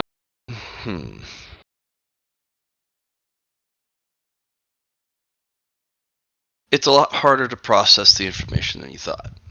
There's a lot of moving parts, and just like any belt of clustered objects with their own movements, their own vectors, their own weight, there's a lot of stuff that are colliding with each other, which creates a lot of Noise. fuzz, that kind of interferes.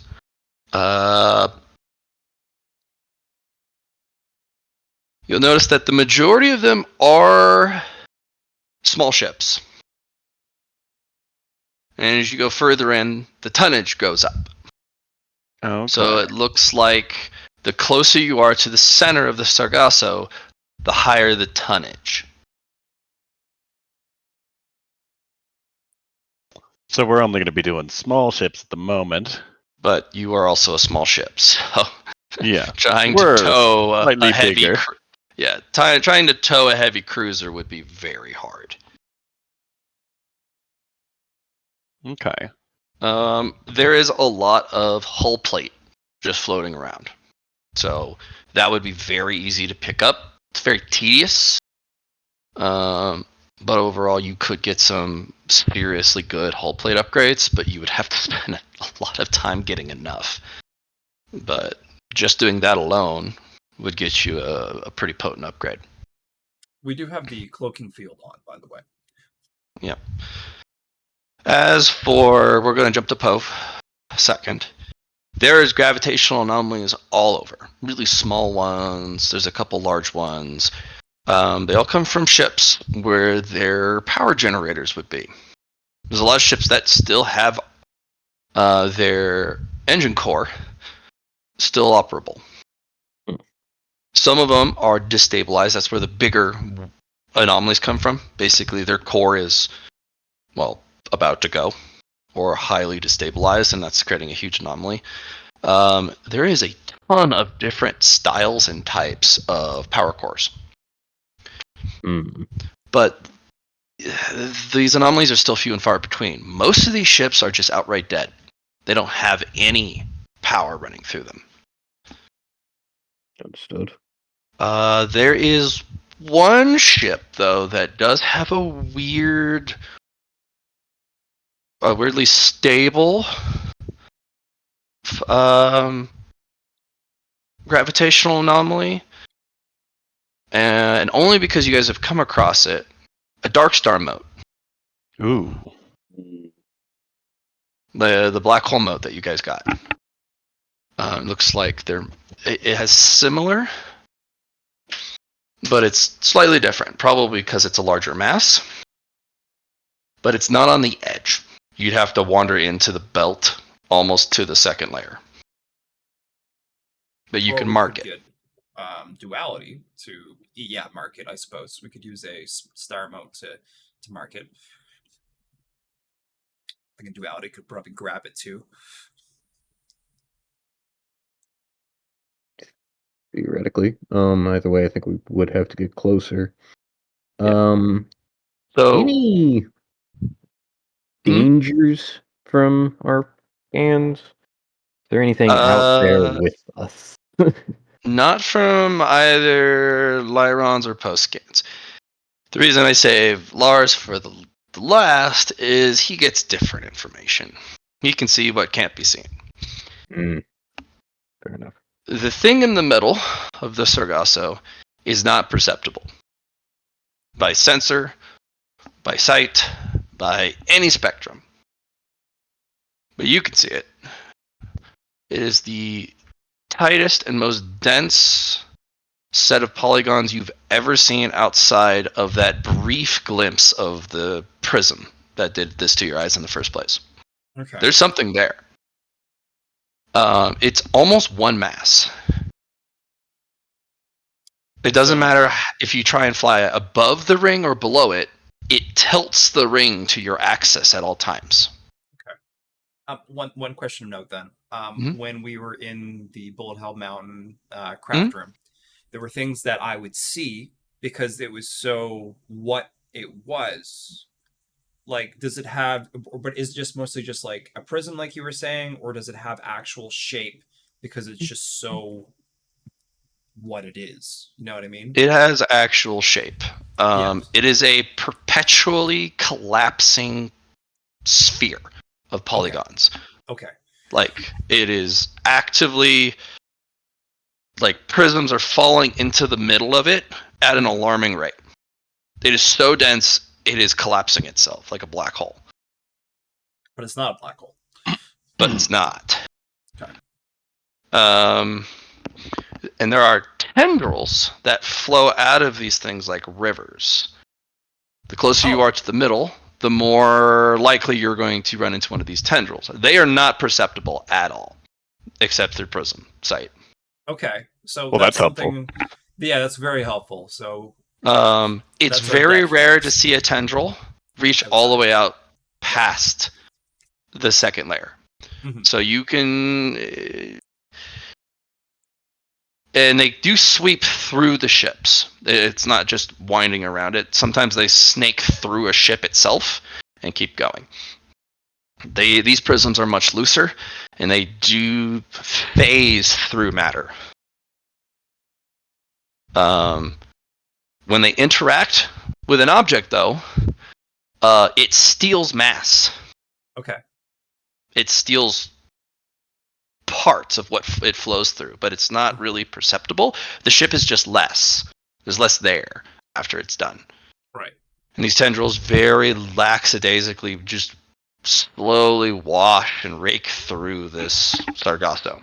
They're very slow. But it's such a large scale. They move pretty quick in the grand scheme of things. And they're also not visible. From these tendrils. Is there any residue from these tendrils on ships we're going around right now? Residue? Think Swiss cheese and a cheese grater. Okay. This thing is cheese grating everything it passes through. And what I was thinking is that is there any that it hasn't touched yet? Like any ships that we could No, it's touched everything. It's touched everything so far. All right. So maybe these But it's not a residue. It's just once it just when it touches it, it's like it takes a bite, but it doesn't leave anything behind. At least not on the outer layer that you can see. Maybe the stuff that's like right next to like on the very inner layer, right before the innermost ships. Maybe those have res. Right. If But it's touched everything, that means there's nothing fresh per se. But it might be ways to get inside of the ships. There are certain ships you wouldn't be able to get on the inside of without a hull breach. Yeah. But this thing has created holes. Yeah. So that's something we could look for, though, guys. We could look for the ones that wouldn't have been accessible otherwise, and go for those ones. Yeah. You're only going to be seeing small ships on the very outer rim. Mm-hmm. Either that or large ships that have no tonnage. Right. It's all about mass. These tendrils, they do reach the outer layer, but they're very infrequent. They have this kind of coiling to them, and they'd have to lengthen themselves pretty far to even reach the outer layer. But it happens occasionally. I'm assuming they're very fast moving in comparison to the lower layers when they're in the outer layer. Yeah, the tip of it will swipe a whole sector in a blink. This is something. There's a reason why there's more ships, because no one can see this thing. Yeah. And observing the way the tendrils move through the Sargasso and the way it just ignores matter in a certain way, it absolutely can easily kill ship crew. Because it just will cheese grater something or random bits and parts of you, and then now you have internal bleeding, or your spacesuit fails, or something.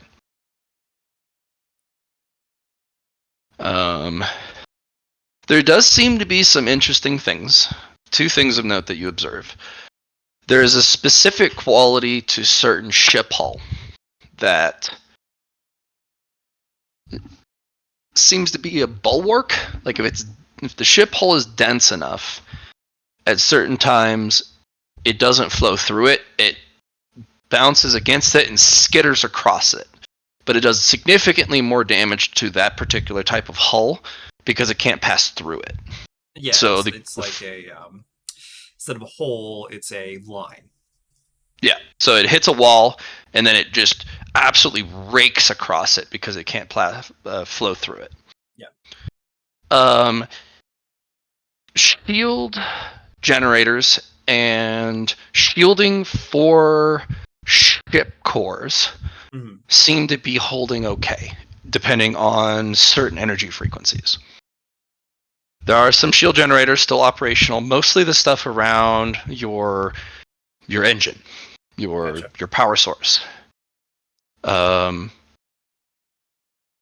You'd have to get more data, but certain shield permutations, frequencies, or energy levels do better against these tendrils than others. Gotcha. So if you can match your core, its protections, and maybe your outer shield for your ship to systems that are still enduring, you might give your ship a better chance. If those tendrils hits one of you while you're in a spacesuit, your spacesuit will do fuck all. Yes. Unless it's the right frequency for shield. You'd have to get a shield generator on your suit. Well, we have the defenses from the ship on the suit. You have a percentage of the hull structure. Oh, the hull structure. You would have to get an upgrade, like reach level 2 conflux, then use the level 2 general conflux to add a percentage of the shield. The trade-off is if it does hit you and it can't pass through the shield, it swats you because you don't have enough mass, and you will just go yeet. That's what the tether's for. Yeah, luckily we're tethered. Well, that could also be significantly harmful, because if you get swatted hard enough, your tether might just break, or you might just hit a wall going 600 miles an hour as the tether snaps. I think it's probably a little bit bigger scale than 600 miles an hour, but I get the point. Yeah. Fortunately, it's very rare for a tendril to reach this far. But when it does, it comes fast. I have no idea what this thing is, though. You've never seen prisms do that? Mm-hmm. Duality also cannot perceive it. Right. And neither can Midnight's Eye. Just you. And that's His just the eyeballs. Prism Eye. The Dharma Eye sees something else. Oh. There are certain energy residues from certain ships. Yeah. Mostly in lockboxes, holds, and other strong containers. Most of the ships, if not all the ships at one time, had precious cargo.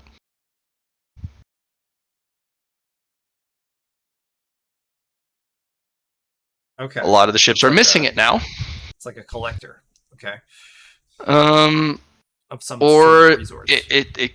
these particular ships are almost called here, or their fate made them end up here. But they were or are possessing precious cargo. This could be precious cargo to the cosmos. Like everyone agrees, this is a precious resource. It could be a precious resource to that particular race or family, or it would need to be something significantly special enough that you would have a special containment for it. Like you would go out of your way to build this. Question is that unique? Like, or is it something that is a general precious? Like, is it like a concept that is the reason why it's bringing it in? I wonder why. It's more of a concept, yeah. Yeah. It's not. It doesn't have to be precious to the cosmos. It could just be precious to one person. Yeah. It could literally just be the last family photo or the family memoirs, and they built a special lockbox for it just to keep it safe, just in case. Yeah. Most of these particular the specialty of these lockboxes, why they stand out, is these lockboxes will endure even if the ship is destroyed. That is, they are built specifically to outlast the ship itself. Right. A lot of these particular ships are missing those special compartments, but you can see the residue through the Dharma Eye that at one point it had something precious. And there's a lot of ships still possessing their precious cargo. You can almost get a little bit more of a pattern to the tendrils. Most of the time, the tendrils are attracted and are more active around areas with higher concentrations of these precious cargo still intact. That's easy then. So we go for the ones that have already been taken. So yeah, but those are the special resources that you can harvest from this Sargasso is the precious cargo holds. Yeah. But you're going to have much more tendril activity. Yes. If you're in a dead zone where it's been raked through and all the precious cargo has been stripped out, you'll have a much more safe time harvesting the ships. In fact, the creature or whatever this is, this entity, may not even be interested in those vessels anymore. Yeah, that's what I was thinking. Yeah. So I think I'll relay to everyone. I think I have an idea. So. Also, you haven't told them what you've seen. Yeah, that's what I was going to say. First things first, I know why all these ships are here. There's an entity in the middle of this all that you cannot see. It's going after things precious. It's other different races. It's not all about just a precious resource, but it's things that are precious to individuals, not just, some cosmic resource of some kind. So what's happening are there's these invisible tentacles that are coming out and grabbing all these things. So I think the idea here, everyone, is if we go towards the ones that haven't been hit yet, we can get more things and not have to worry about the attack from the entity in the middle. Okay. Won't the entity that you can see also be targeting the things that we will be targeting? Well, that's the thing. It's only after specific things. Things that are precious to the individuals on the cargo, these ships. Now, I Right. might be saying the obvious here, but what about the things that are precious to us? Yeah, Well, wouldn't that that... is the question. If we're quick enough, Wait, so can this thing read our minds in some way to where it realizes what we consider precious and then it goes for it? suppose if anyone has the negative quality of my precious, now is the time to let us know. I do not. Sure don't. Yeah. Okay. I think we're all right with that. Well, I think the idea there is still in question, though.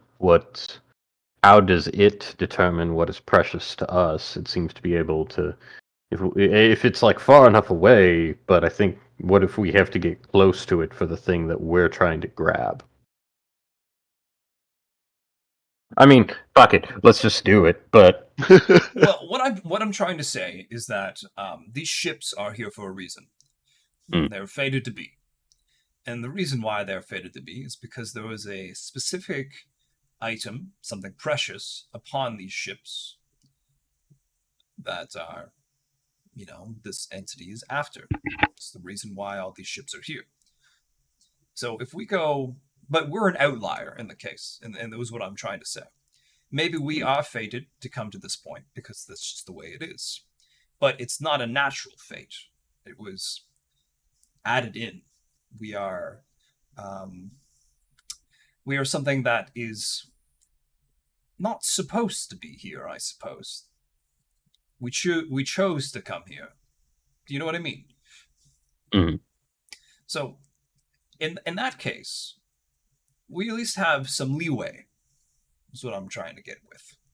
The other things that are still, we could go for some of the ones that this entity is still after, and that would be some precious cargo within those that they haven't gotten yet. But if we go for the ones that are already have been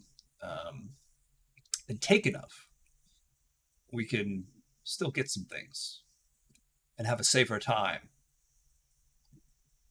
At least that's what I'm trying to say. I understand. Sure, and there could be valuable things that are not necessarily precious to the crew that are useful to us that Correct. got ignored.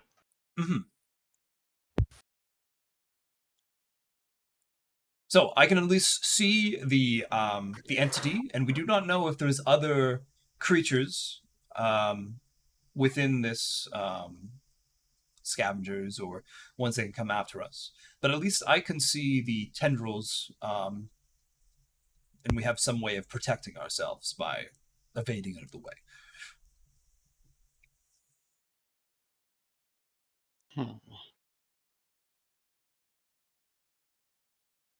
Things have noticed well. Seems like shielding is a good way to protect some of these ships. So maybe that's something we can go after.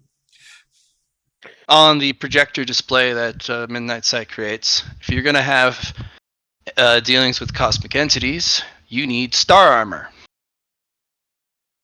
But you're going to have to make do with the budget version. Star armor is a cosmic technique where you make contracts with stars for them to give you part of their power.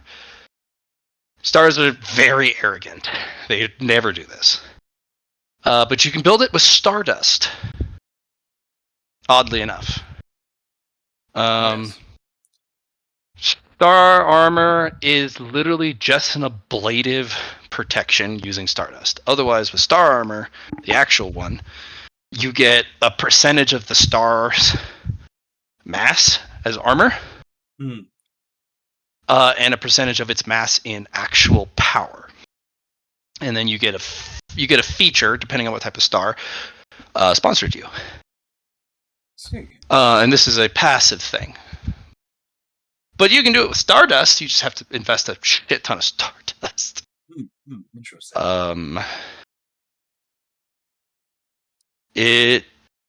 It'll make you broke very quick.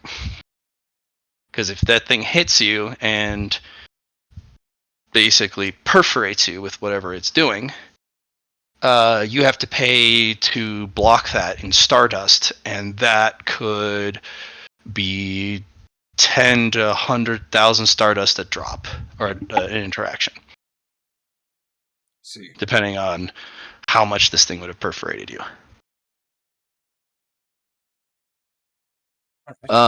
You could invest a lot of Tarum into hyperdense, like ablative plating. But then you would definitely get swatted.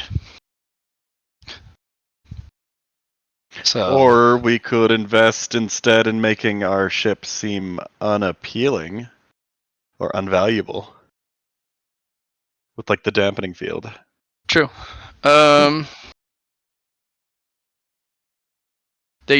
Midnight Side does point out that the special shrine you have there produces a resource that makes you a ghost on the grand scale of the universe. Oh yes. So you could use that, but that's a very precious resource in very finite supply, and you'll be just to sneak around. I think that's a great idea. Yeah. Well, let's use some Ethereum to make us sneaky. So sneaky. So what? Are Right. we just gonna fuel it into the stealth field? Yeah, I have no idea how this works. Yeah. Are you just gonna get the ship close and then use your suits to just kind of go in there? Because you're pretty sure if Duality uses their hand to go grab stuff, there's a good chance that, one of those tendrils will come in contact with the hand, because that's a very Precious potent resource. expression of power, and the tendrils may react. Well, I first thing is first. I think we should use three of our charges.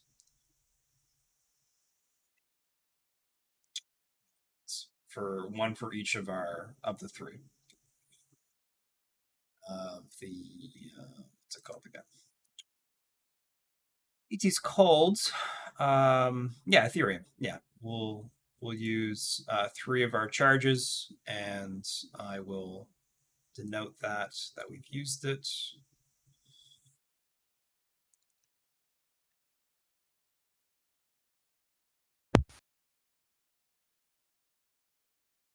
-3 Ethereum.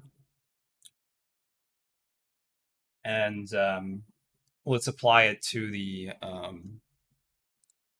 cloaking field. So we can go in and I think we should try to go for one of the precious cargoes if we're going to use the Ethereum.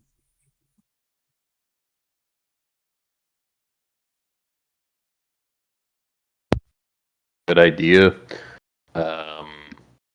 I would also, let's see. Since you can see it, I would say you pick which target you think might be the better option. Like, because you can see the creature, that way we can get something good without either getting too close or however you want to run it. Yeah, I'm going to drive. And I'm going to make sure the tendrils don't accidentally hit us. And I'll allow you two to go in and start grabbing shit.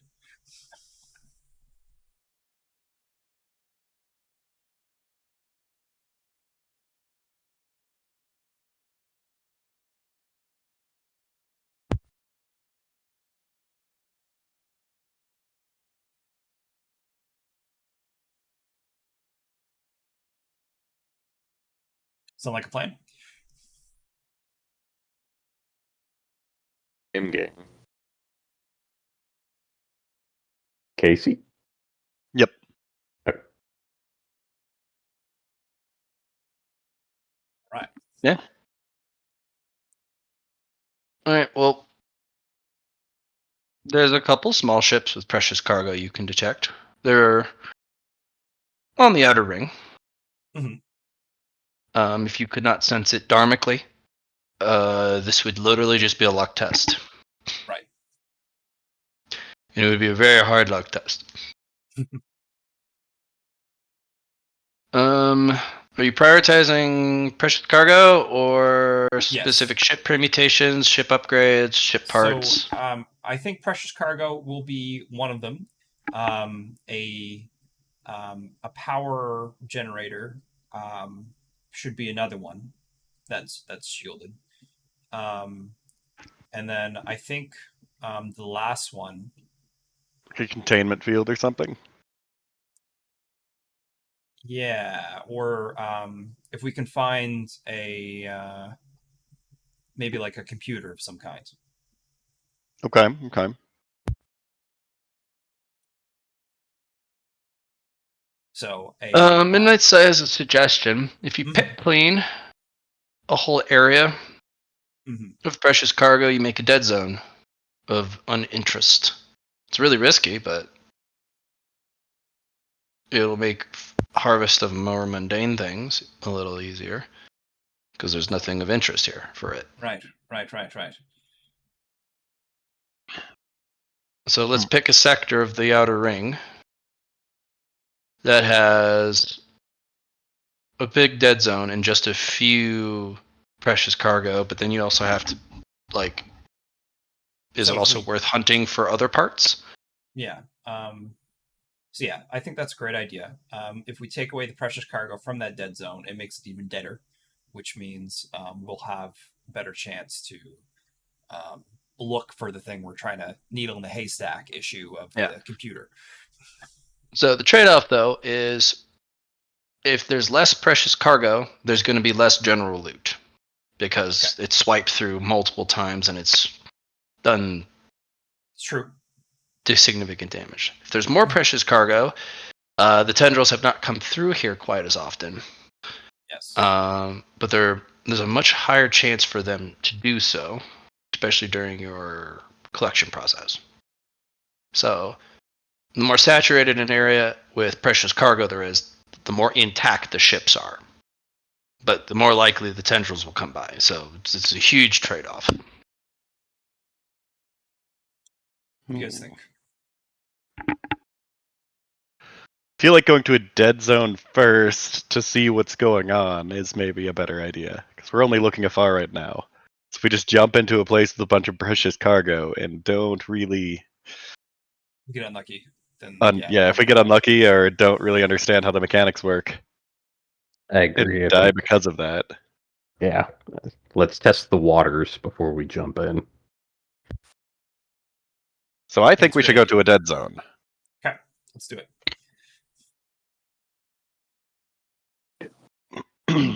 Yeah. All right, I pile the ship over. All right. It takes a bit of time, Mhm. but you'll find an area that has a dead zone pocket. Only has a couple things of precious cargo. Ships are much more broken here. There's more ship debris than whole ships. Right. And the parts are actually moving around quite a lot. So it's a big pinball game. Bumper cars. Well, good thing I'm a great speedster. We'll call it that.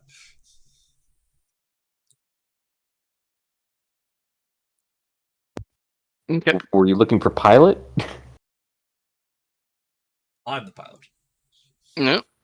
Go ahead and make an operate void test. I am the captain now. Always with the captain. Yep.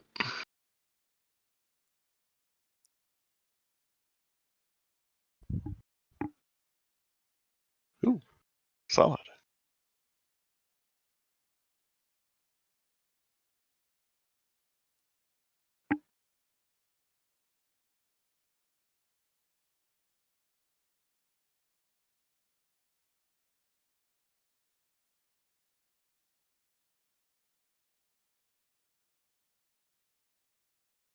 Okay.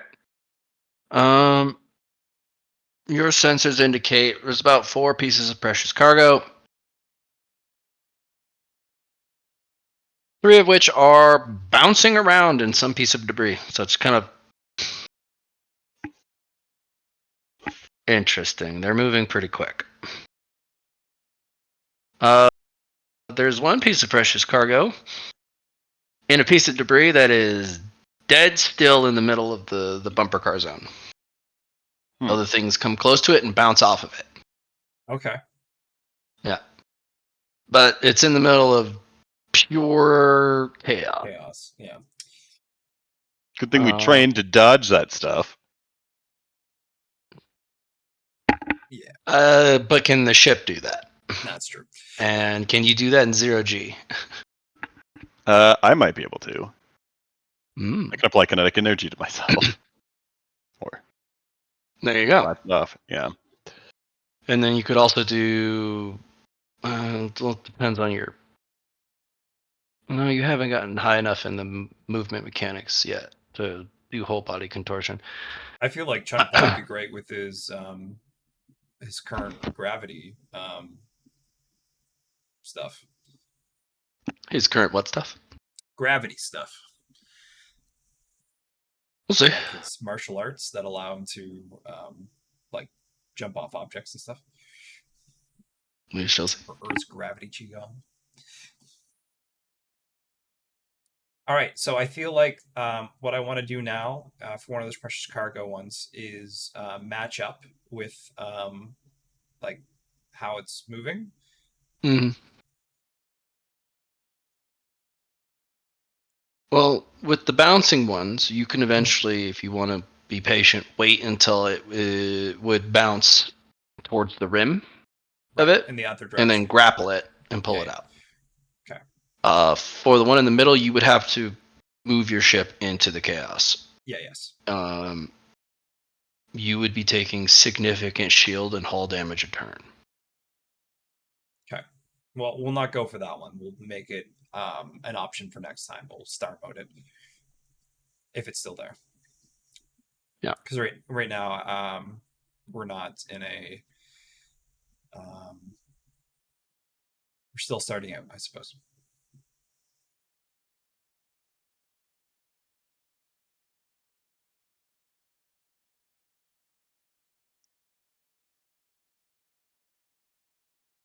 All right, we wait for one of them to come into view, into our direction, which is not towards it, but away, and we grapple it. Sending Chengpo and Lyron into the void of space to collect the resources. Let's void.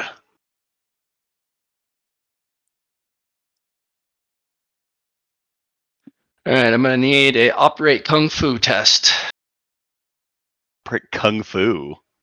Yeah, you gotta kung fu your way through space. Is it a weapon skill test? No, I'm just kind of joking with you a little bit here, but you're gonna use energy expression to move yourself around.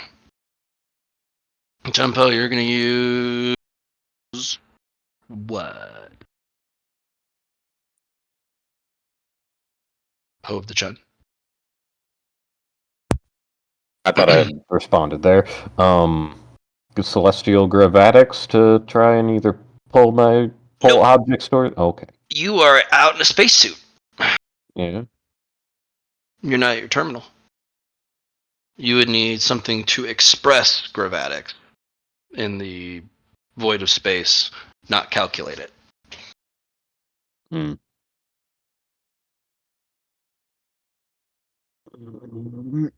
Well, Oh yeah. technically, I do still have Gravatic's key. Yeah. And Qigong. Oh, I'll do it. So I could do that. You could. Which one would Gravity Chi or Qigong? Or Gravity Key or Qigong? Which one would actually Which work? one do you want to use? Well, I mean, if I can use either, then I'll use Gravatic's Key. Okay. Each one is a different expression of the energy, which will give you different results.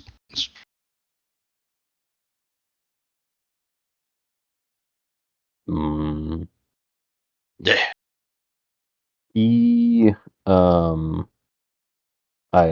Let's see. Could I basically try an Iron Man fly with Key? Or You would can that be punch your more- way through space, Yeah, but you would go in the opposite direction. correct. That's the idea. So if you want to move 1 meter per second one direction, you'd punch once and use one key. And if I went 2 meters per second with one punch, it would be 2 Key. Yes. Okay. Alrighty.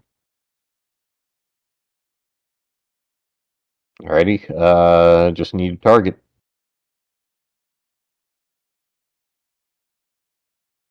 Well, we're already in position. Do you need another operate from me, or a navigate stellar, or because we're already at a location, so I don't really feel like it's a navigate. I feel fine doing an operate to get us in the same vector.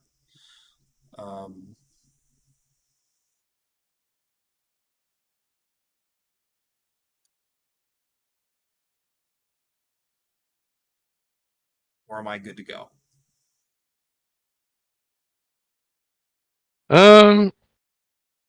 You should be good to go to get the ship in the appropriate position for the others to do what they need to do.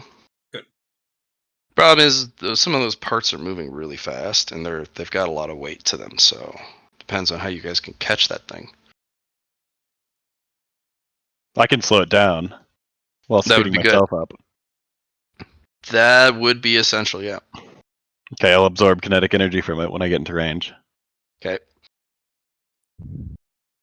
Having some sort of magnetic tether gun would also be pretty helpful. Mm.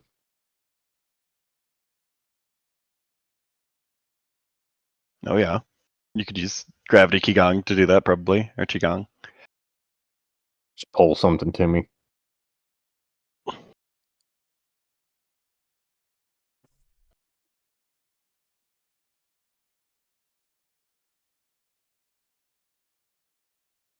How much? And well, not so much how much, but like to write down some things and then saying, okay, I grabbed something. Or because we're basically in position. How much of what are we grabbing here?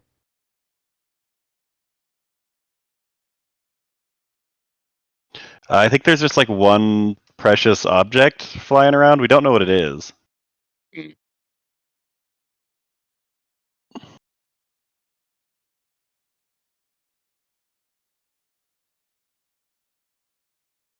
Laura will point out which part when it comes by to grab.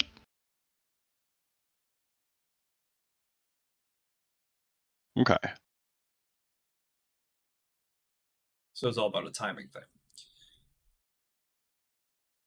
Yeah, it's about a timing thing.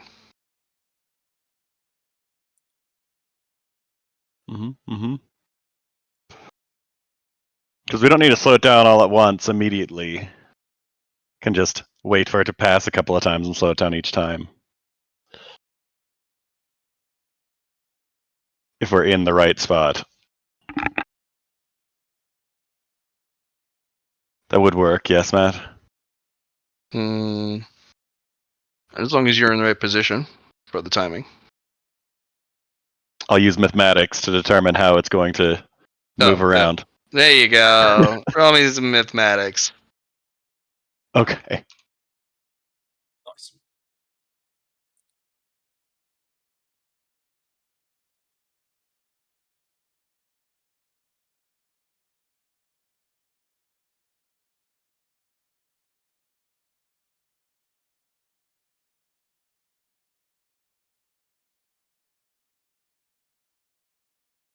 Looking good with 16 degrees of success on the higher math of math.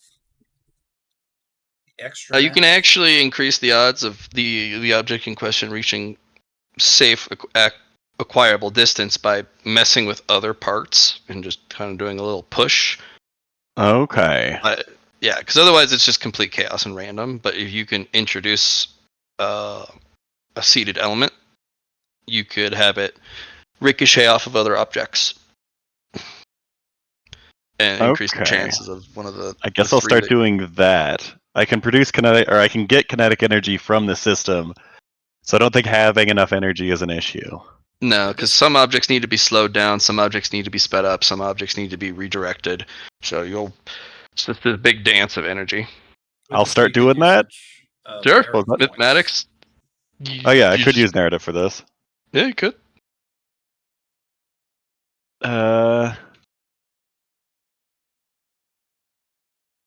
So mathematics check. I'm gonna use 24 key on that to buff that up. Which is how much plus per roll? It's 5 there, but I keep forgetting the extra key. There it is. Plus 6 to the next roll per, so 24.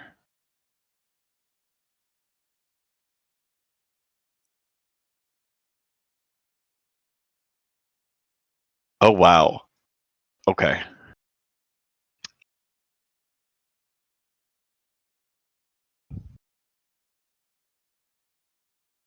There's your mathematics. Yeah. How do You see apply the real good.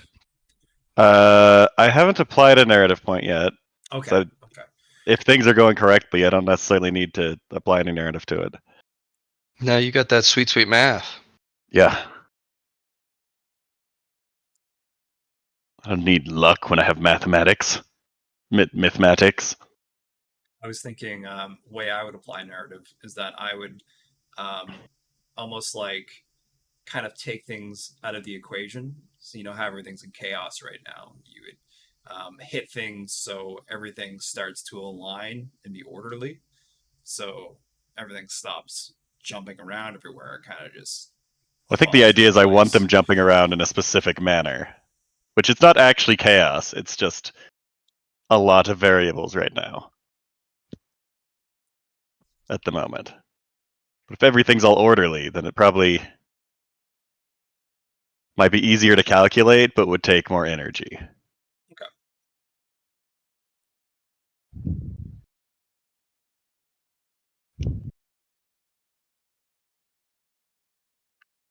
I'm just trying to think of ways to use narrative points.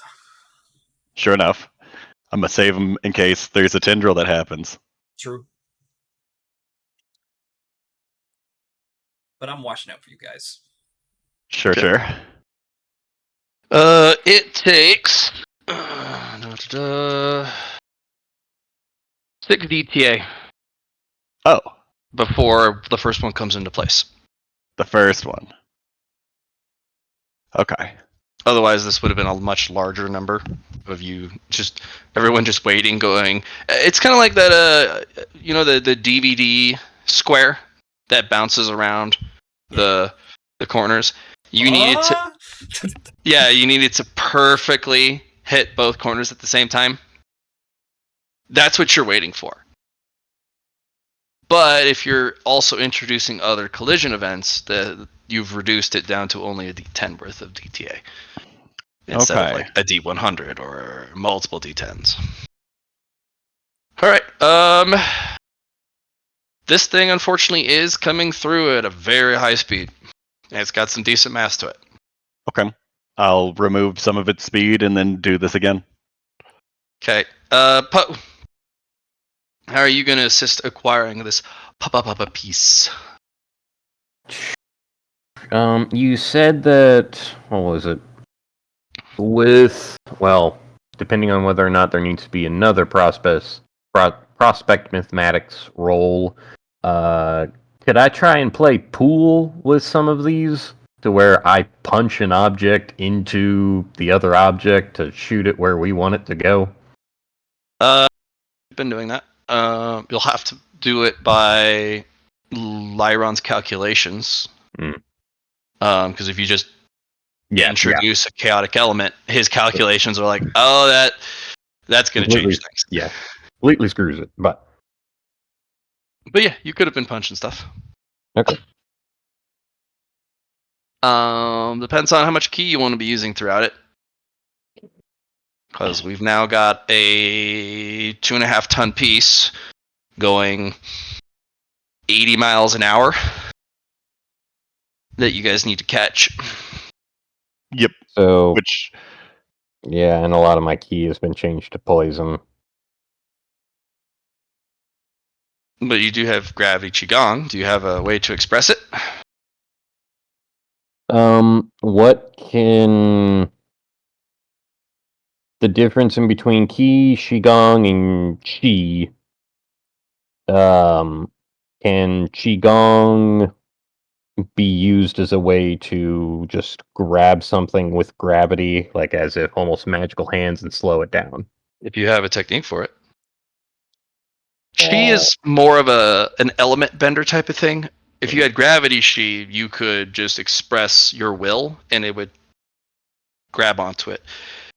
Qigong is a fusion almost of Qi and Qi, and it requires a ritual or technique or some sort of pattern to express it, to have it form or to have it act a certain way. Okay. I have nothing automatically built that would work with like that.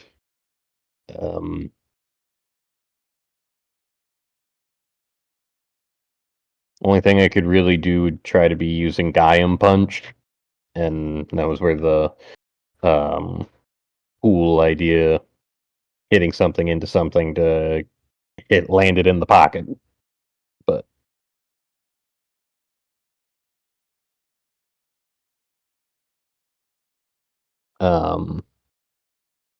other than that, sure, I could really do anything here. Like, not, I don't have a made ability for anything. Maybe you should talk to Duality. Maybe they can teach you something. They taught you Qigong in the first place, Yeah. right? They did. Let's see. and you've got like a whole DTS of me fiddling with stuff that you could Okay. go talk to Duality during. Or you could spend some merit and make an actualize that would utilize a resource, in this case the Qigong. Bypass that completely. Okay. So it's advancement.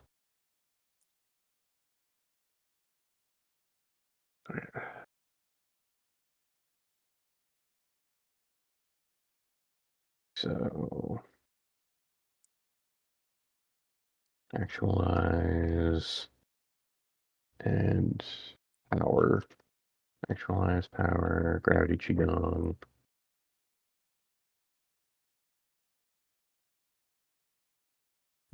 That would be 5.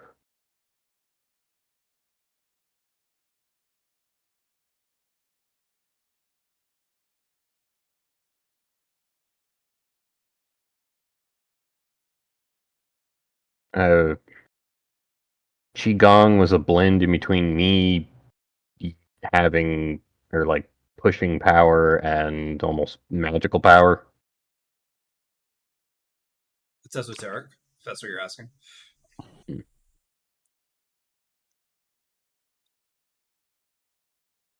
Yeah, if you want to spend merit, you could build an ability that uses gravity qigong.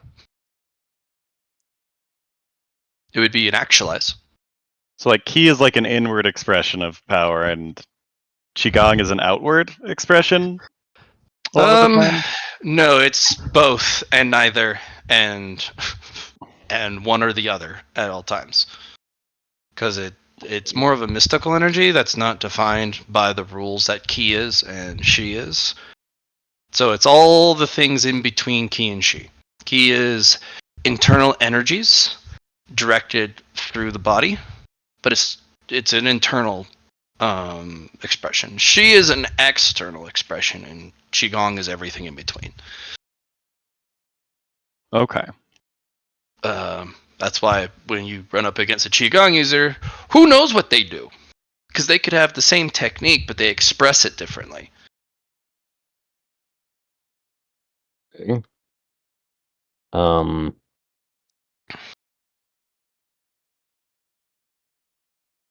I'd like to make, let's see, so actualized power, gravity, qigong, and I'll just call this push pull. That's okay. To where I can just kind of like either push or pull something using qigong. And I'm not sure what magnitude one qigong would be worth and what I could actually affect, whether it be based on weight. I'm guessing it'd be based on weight or mass. Or In that case, you should dictate 2 points. You know what I mean? Like 1 point is the thing that's moving right now, and the other point would be like some opposite direction or something along those lines. Because otherwise, there's no gravity between the two. You know what I mean?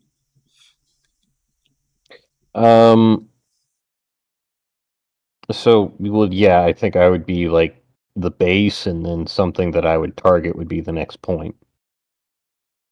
Okay. So I'm either pushing or pulling with me as an anchor.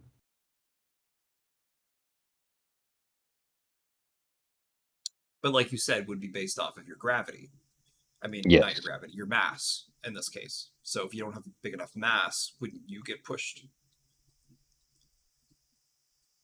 Or maybe it wouldn't have as great of effect as you want it to. Yeah. In this case, you can pick 2 large objects, and then you can kind of dictate how gravity affects them.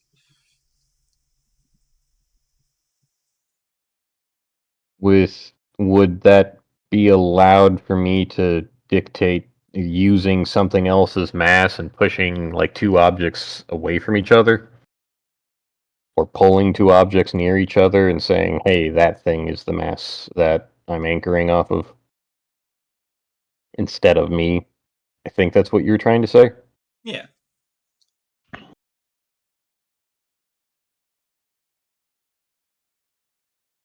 If you use yourself and you don't have a big mass, you're not going to do Yeah. much with your qigong. Is what all I want you to. I don't want you to jip yourself. That's all.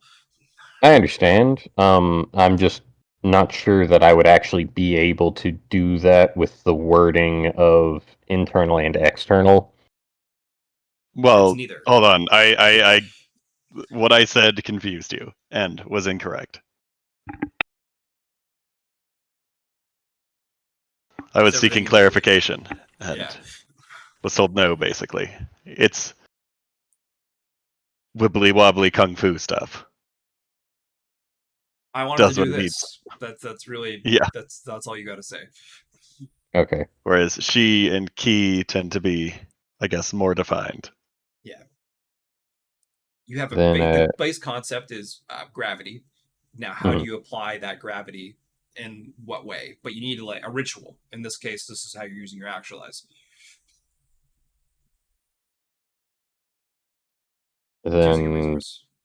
yeah, yeah. So using qigong, I'm not sure. Let's see. Well, when you said ritual, like, did you mean a legit like either chanting ritual, or you just mean, hey, I use just mean qigong? like it's you need a way to utilize your qigong. In this case, you're utilizing the merit for the purchase, Oh, which okay. is push or pull. In this case, choose 2 objects, either push or pull against each other. You could do I don't know, the orrery, or you could do another object.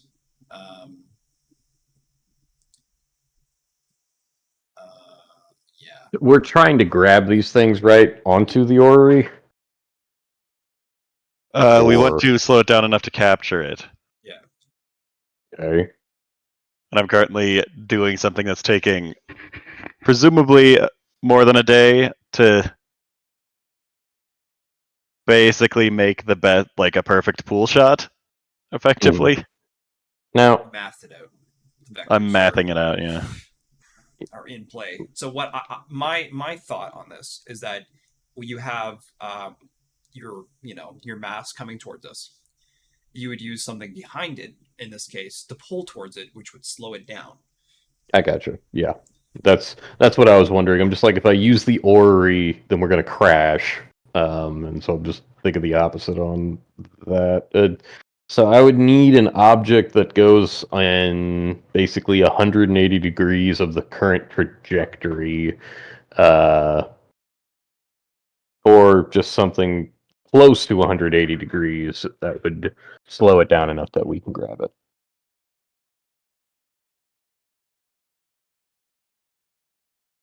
Give me what you kind of want it to do written out. Okay. Yeah, almost see it. See it. Actualize. Power. Gravity. Keep going. Push.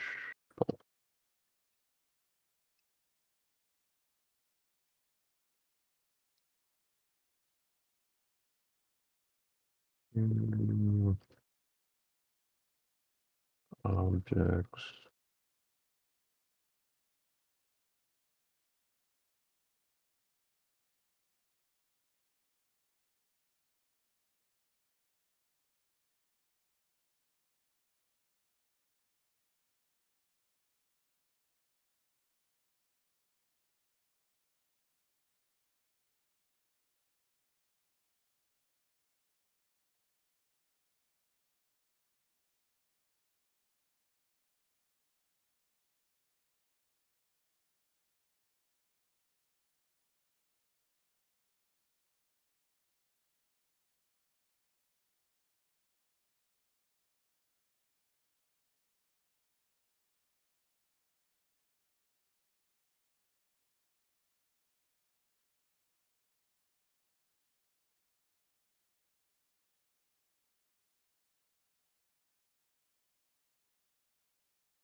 All right, it's in.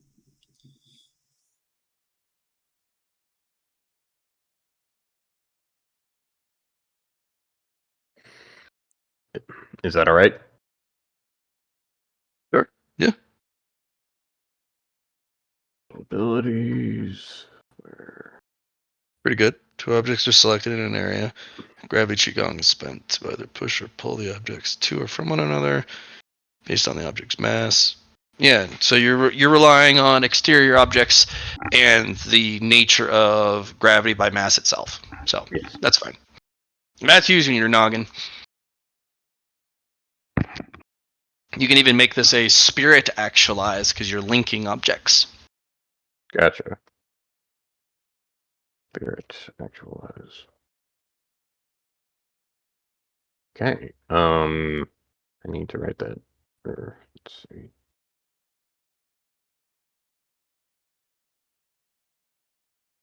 Pull up the OneDrive.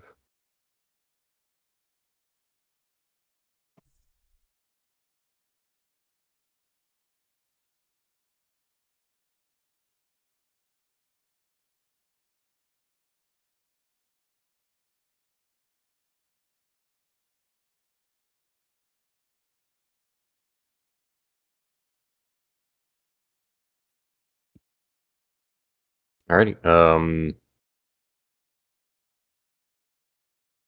Yeah, there.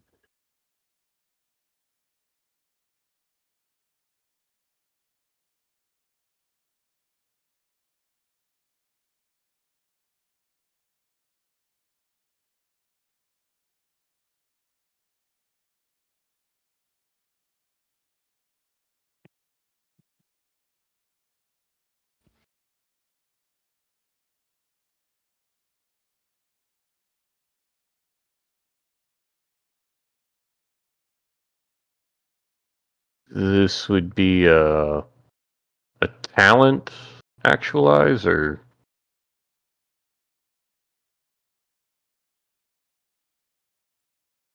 present. I'll find it. It's power requires a resource. Uh, yeah. On the Excel sheet, I don't see Oh, just put actualize in talent. It's fine. talent. Okay.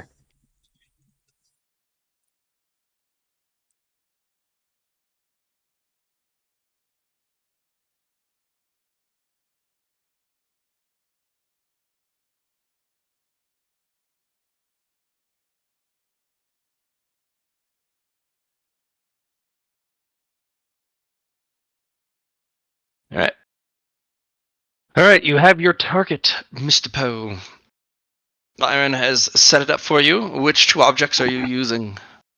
Well, I don't want to use the Ori itself. I will try to find a large, similar-sized body that is in the roughly 180 degrees. That way it slows down. Another thing to note, however much this thing is slowing down, I'm going to speed the other object up as well. I can use a smaller object, but it'll move faster towards us, or faster in the opposite direction. So, like, if I'm pulling two objects closer together, then I'm moving something in our direction. You know, why don't you use the thing that's in the middle that's not moving? Ain't that the weird thing that only No, you no, can no, see? not that one. Or we're talking about the dead zone thing in the middle. Remember that? Okay. Okay. Then that was almost a black hole, not a black hole. No, not that. I'm talking about the thing. We're in a current dead zone. Uh-huh. There's a thing, one of the precious resource caches that are Okay. in the middle. It's not moving. Gotcha. Then, alrighty, yeah. If anything, the precious resource moving closer to us wouldn't be a horrible thing, unless the other thing sees that we want it. I'll do that. Yeah.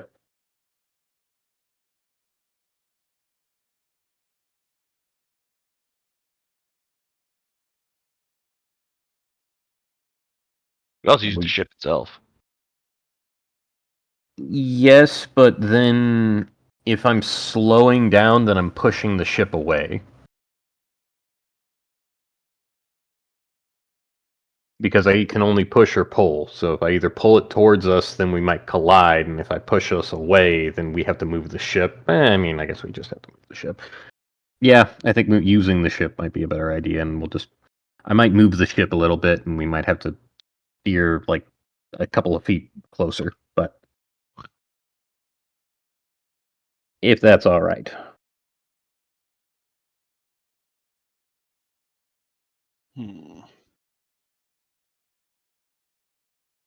Well, it's up to you what you decide.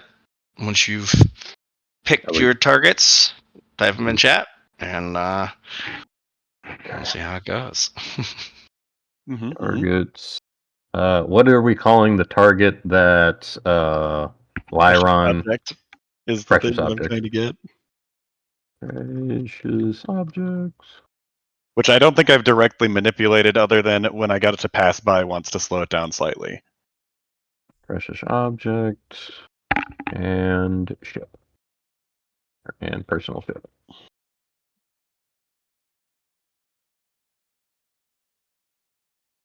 And just type in 1 Qigong spent. Or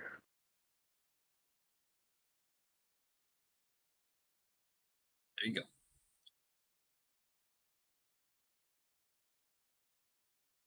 Okay. 1 Qigong spent. Push pull. Used.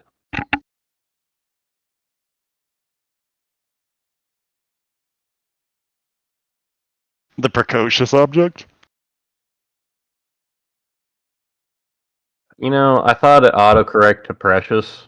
My bad. No problem.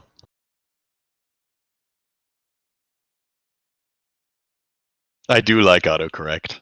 It is one of my favorite things.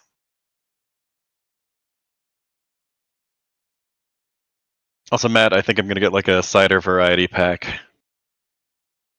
Bunch of different cider things. I think there's a few local breweries that make those. Great.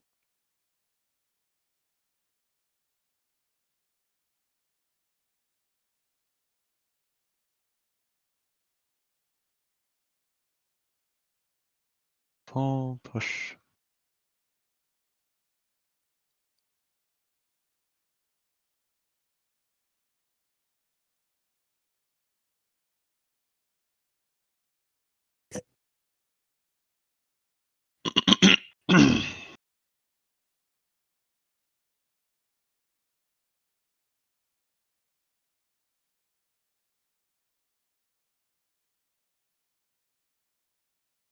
Push pull use because you have an personal ship.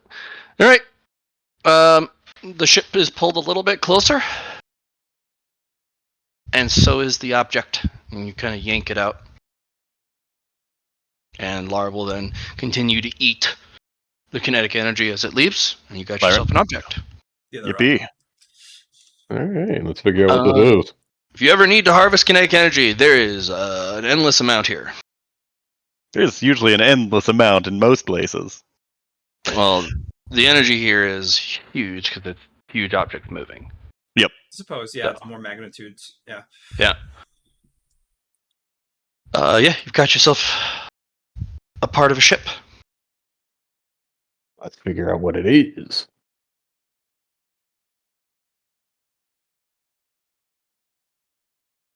It's the bathroom, but it's so valuable because it's got a golden toilet. How did you know? Yeah. This is all we could ask for. Alright, time to leave. Alright. Found the toilet.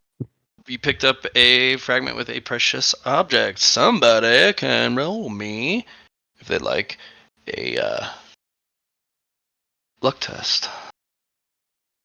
Give that to Lar. You Yeah. lucky punk? Feeling So, lucky. how would I like to use narrative here? We can utilize it in a way to add a new NPC or object, I think. Let's just look at your narrative chart here.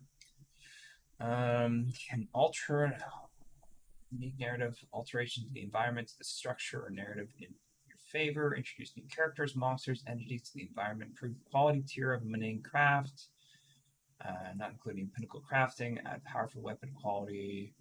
Common ability within allies with negative effects.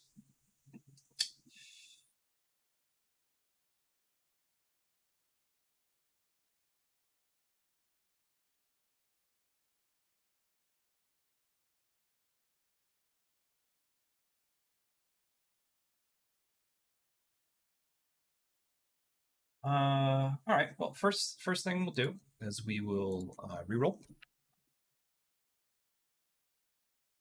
14 with a good start. So yeah, no, that's fine. Because 8 minus 14 is good old 6, I do believe. Right. And then we use 5 of our tumbleweeds temporary to make that a nat 1. Easy. And what we could Roll do me a d10. /R1d10. It's a 9. Okay.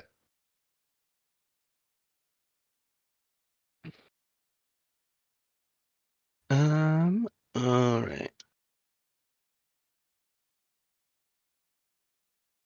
It's a small safe. Okay.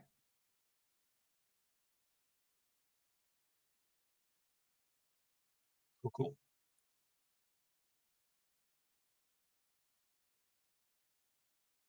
You have not opened it yet, so you know not what's inside.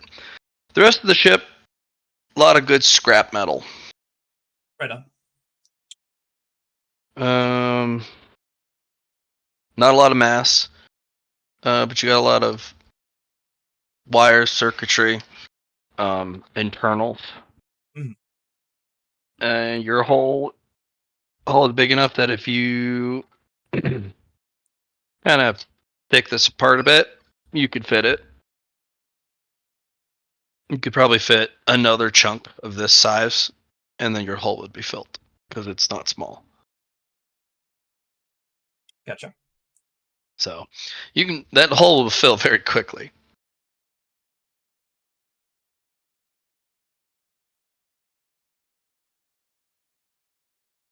How long would it take to upgrade our ship hull?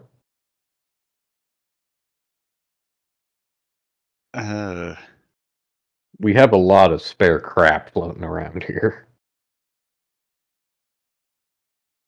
It's all about the quality of how you want to improve the orrery as well.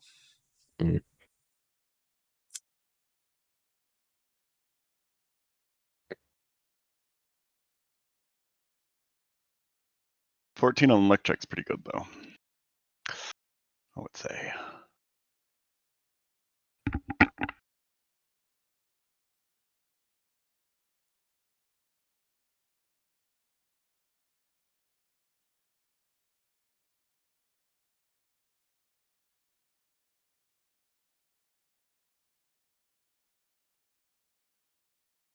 So there's 1 out of 3.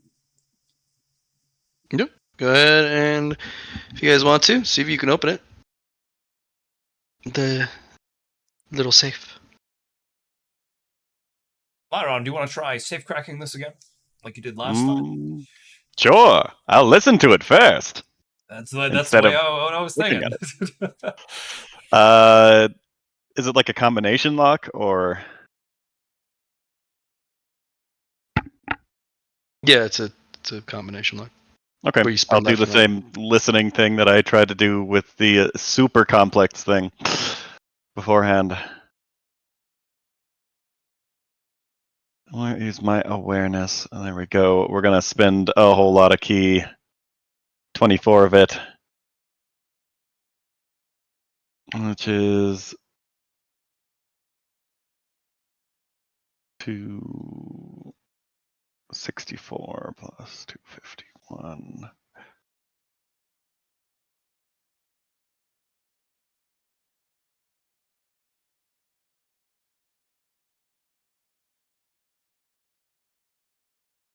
Plus that. Whoa, not that much. That's not 5,000 bonus. I said 3. That's 69 degrees of success. No, 3 Nice. times 3 is 9. By the way, didn't know.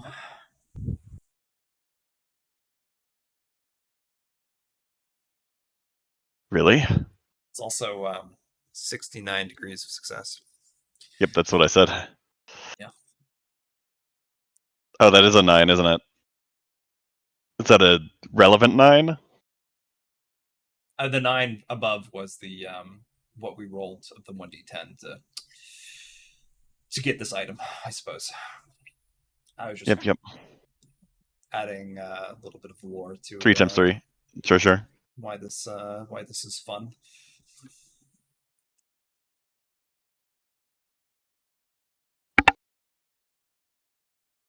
Okay. Not too difficult to pop open. It's an old-fashioned lock. It's not just left, right, left. There's about 7 rotations back and forth, so it's got a few more combinations. But it's listening actually works.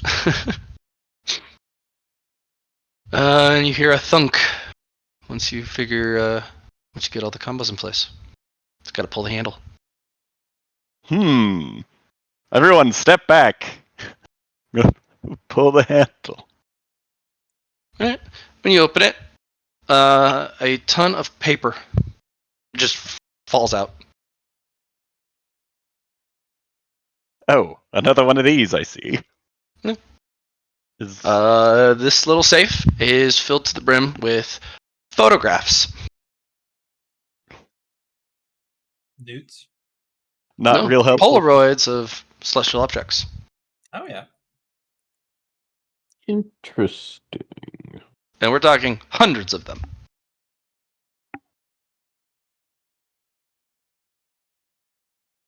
Are they There's no special data chip. anyway? Or is Poe the only person who can actually examine these well? Can we see the polygons on a photo?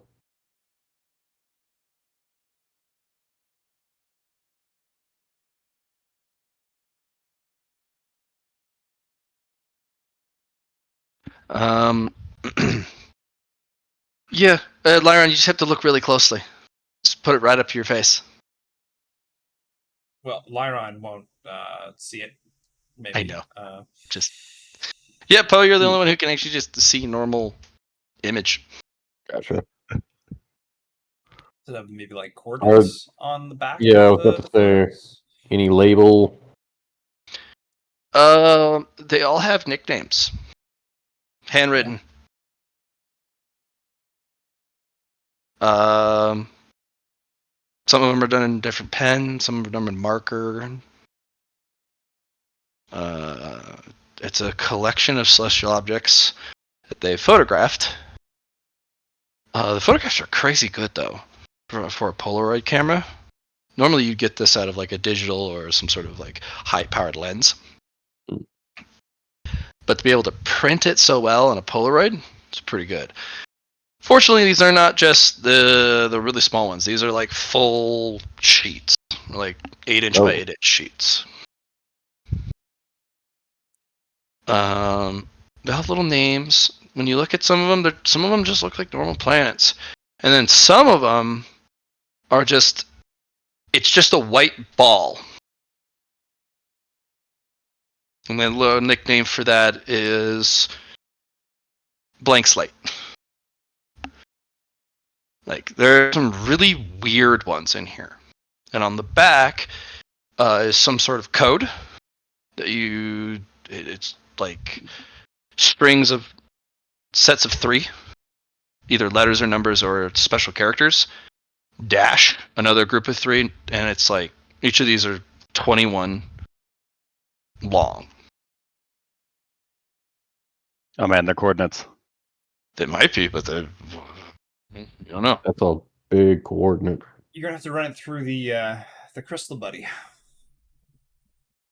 Alrighty. Wait, we don't want to delete them. I mean, we have physical copy. I'm just putting in the data. Oh yeah, we could just do that.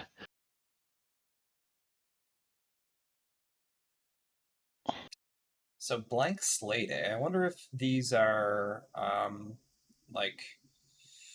I wonder if someone took a picture of it and like captured it almost the same way you capture Pokemon cards. In a sense, it's like it's like this is the planet. I took a picture of it. Now it's in the card and inside the thing. Inside the photo. The collection is so large at any time you guys can spend time looking through it. Mm-hmm. I do need to put something in the oven, so Sure. it'll be about 5 minutes, so give me a moment. Yeah, Okay. 5-minute break, I guess. Talk amongst yourselves. I'm going to get some coffee, but I'll be on the mic. So.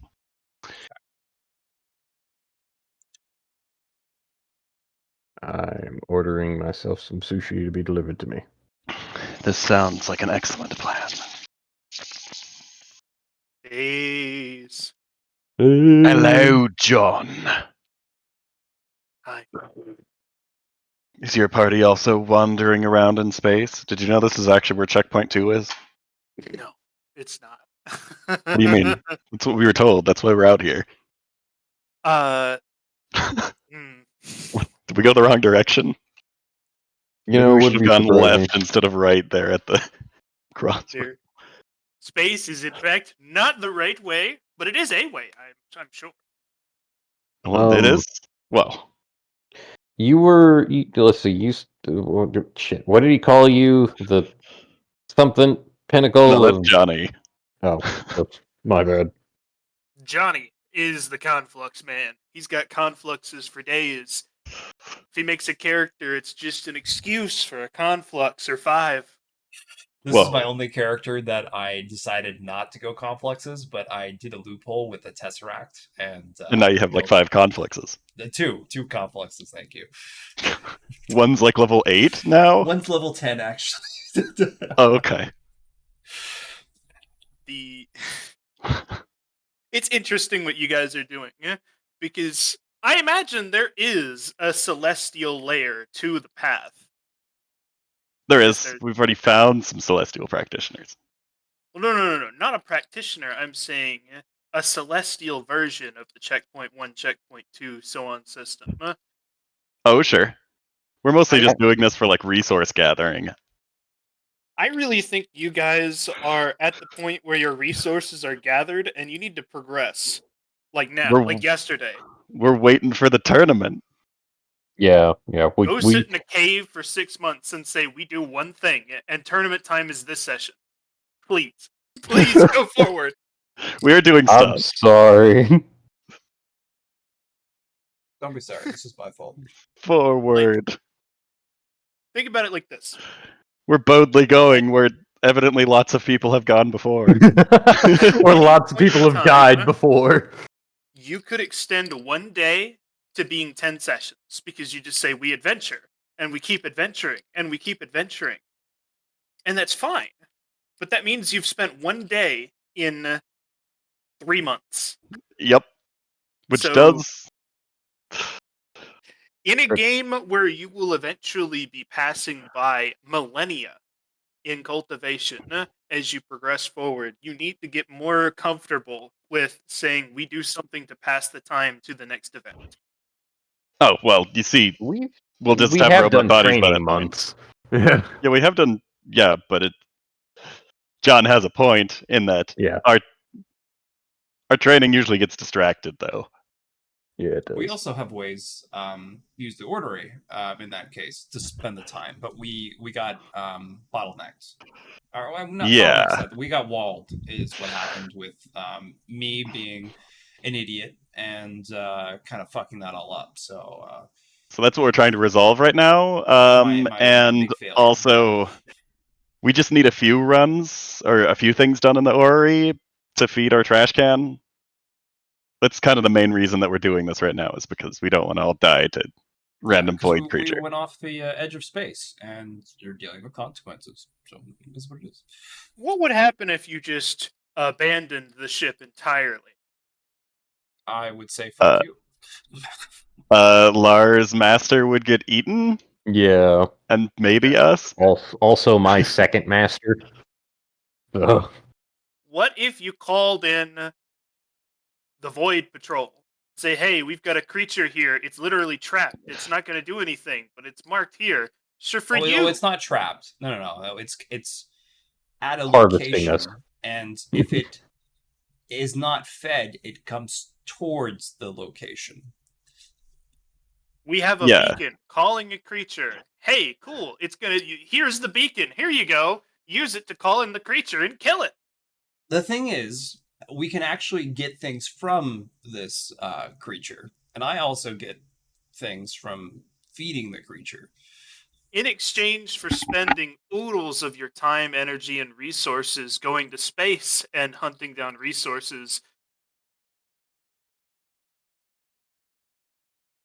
Hey, now, we have gotten some pretty cool stuff, like...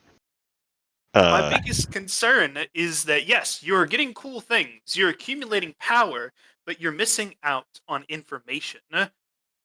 Like, there are things that are revealed to you in checkpoints 2, 3, and so on, and on the way to those places that are necessary for you to correctly use those resources and power. Otherwise, they'll be wasted or harm you going forward. Like the fact that you don't know what a pinnacle art is yet in character, and that caused a bunch of complications about how to train it.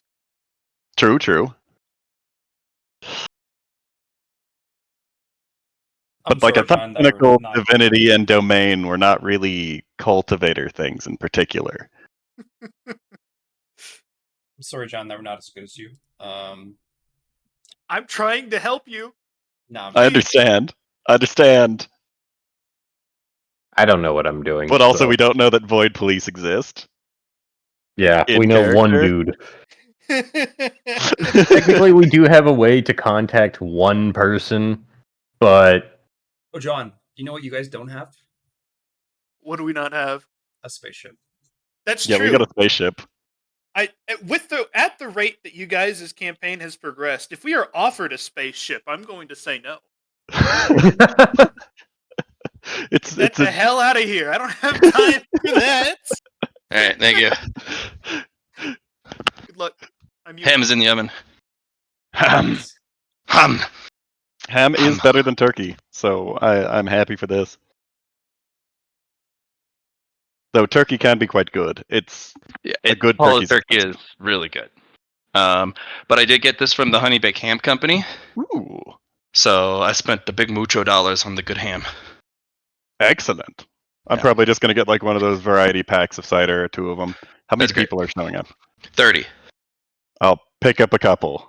No, just one. Just one. Oh. Because other Okay. people will also be showing up with drinks. We also have chicha. Okay. Did you want me Which- to bring my magic cards or No, we're going to be doing board games and singing. singing? Because most of the people coming over will be from Paulo's barbershop and chorus. Oh, cool. And then the people who don't want to sing will probably go downstairs and play board games in the board game room. Okay. So, yeah, it's going to be pretty good. All right. That said, these pictures with Lars Nat 1. Lar, you can... Some of the pictures are very different when you look at them. Most of the ones that you would look at, well, I'd say 80% of the ones that Poe would be like, hey, this one's kind of weird looking. When you look at it, it's like, yeah, there's something very different about this one.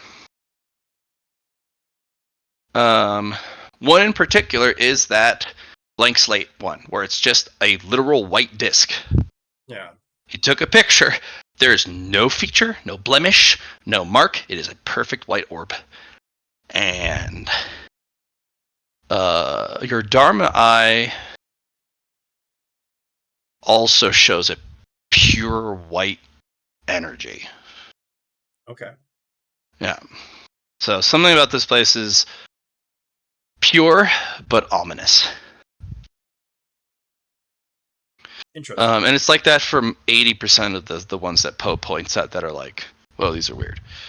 The other 20%, they just look strange, but nothing that your Dharma eye points out. There's a couple that look normal but are anything but. And only the Dharma eye points it out. And it's just because the aura coming off of the picture, whatever Polaroid camera they were using, took a snapshot of the planet's aura or any expelling of energies. Yeah. And it caught a snapshot of it along with the photo. So your Dharma is reading some wonky stuff. There's one that looks very peaceful, very, very verdant. And it has a blood red aura coming off of it.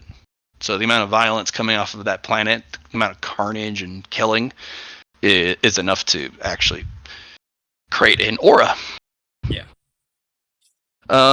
There is even a photograph of Marshall Garden. Oh. Cool. Which is really rare, because no one has a photograph of Marshall Garden. Pure why do you Dharma think Eye that is just like, it's like in an EDM concert. There's robes going off, different colors, different feels. It's like, what are you? Interesting. Very strange. Yeah. Hmm. Very strange. So one thing I'd like to do is Hmm. now that we have a frame of reference, we can kind of probably put the last exchange in the on the back of it, that 21 character kind of thing, and use that as our frame of reference to find out where the other ones could be, because we know where Marshall Garden is. Okay. Even then, it is still Yeah. strange. I think the only way I think we could get some information maybe is if we put it through Prism Buddy and maybe do a defrag or get some information that way. You could risk a defrag. Yeah, well, we got options. We got other planets that There's a other 1 in 4 pitches. chance it just deletes the photograph. It's true. But maybe I can do some fate manipulation, or we can do some other stuff. Yeah. Okay. So that's one. I was hoping we could get the one in the middle. But Yeah, it's not moving. I feel like there's a Well, it's energy not shield, moving. maybe, or something. It's along not those moving. lines. Yeah. Everything's bouncing Everything off of it, else right? around it, we could probably use mathematics to do a similar thing of making a safe passage to it. Yeah.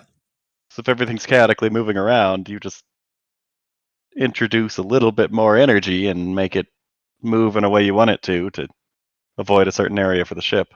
Mm-hmm. Yeah. I was also thinking if I could help Duality try to grab it by like saying, "Hey, there's a tendril coming," or not, and be her Yeah, but eyes. I think it would. I think the tentacle would show up if she used it. Was what Matt was implying. Yeah, there's Oh, a much higher chance that if you want to risk Duality using their hand to grab something, there's a really high risk that it would be like, oh, hey, I should probably go after that. That's a neat little energy surge right there. Right. I Okay. suppose the Okay, way I gotcha. did what I was doing was actually a lot of really small expressions of power. Because I'm just tapping on things, basically, to get them right in the right spot. Well, I feel like we should try to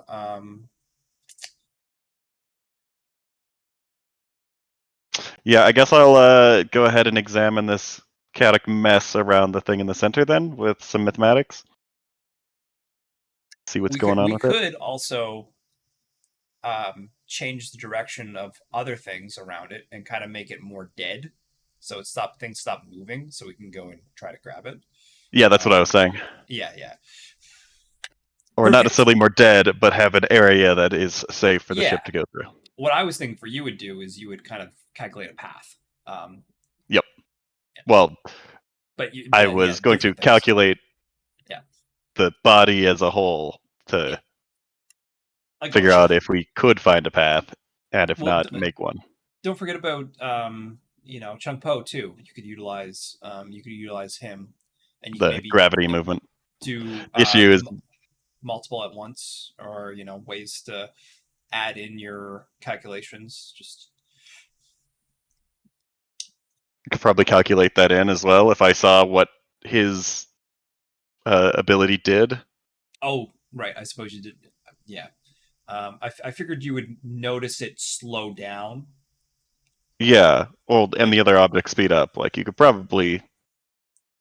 Would you not see that energy control that happened? Because that would be a usage of Qigong. No, No, it doesn't even give off a signature of energy. You can maybe see it coming by a general shift of all the objects it collides with. We're not talking about the tentacles. We're talking about my ability to energy control. Perceive what Chun Po was doing with his energy. Oh, that's pretty straightforward. He was making a tether between two objects using Qigong. And then basically I just could- telling gravity itself to work like you're supposed to. But it's like excluding other objects and making just these two objects the only part of the formula while they're interacting with each other. We were just trying not to So meta, if I understand meta too that, hard, then I that's all. could add that to my calculations of how to make a safe path to this thing in the center. As long as Poe has enough Qigong. Hey, What's your Qigong, willpower? or hey, Chun Po, about how many more of those tethers can you make? Like, how much Qigong machine do you have? Oh, I can do it's- You 4 said the more. word, now it's going to say it like 5 times in the AI thing. I can do it 4 Yo. more times before I run out.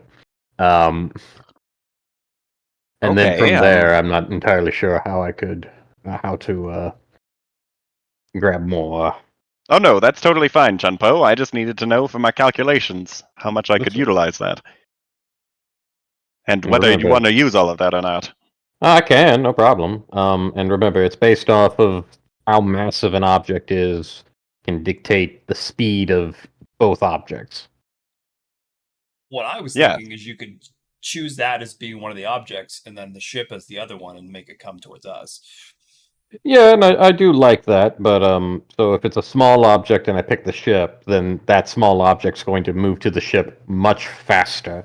And if it's a massive object in the ship, well, we have a massive object slowly moving towards us. Also, the Well, ship will start relatively moving. speaking, it's moving at the same speed towards us. Just not with everything else. Sure. So we would By have the to way, move I in a have 4. direction first. Like we would have Well, to be no. going in a direction, right? We don't Either have to be way. going in a direction, but if I pick the ship, then I move the ship too. Can I make that any better? I'll have to use this. Would have been nice to be a 1, but it wasn't. Very close. Still pretty good. So I'm attempting to calculate how this body is moving and how to manipulate as little objects as possible to make a safe path for us to get to the center.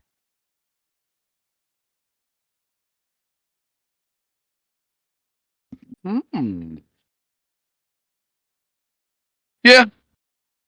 If a single thing is introduced outside of your calculations, there is going to be mayhem. But everything, it's all calculated.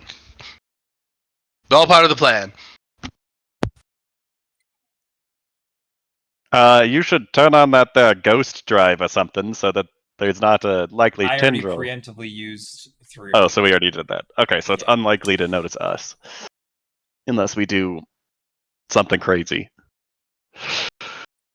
Okay, well, I will then enact this plan of whatever amount. Does it require any of Chun Po's Qigong usage in my calculations?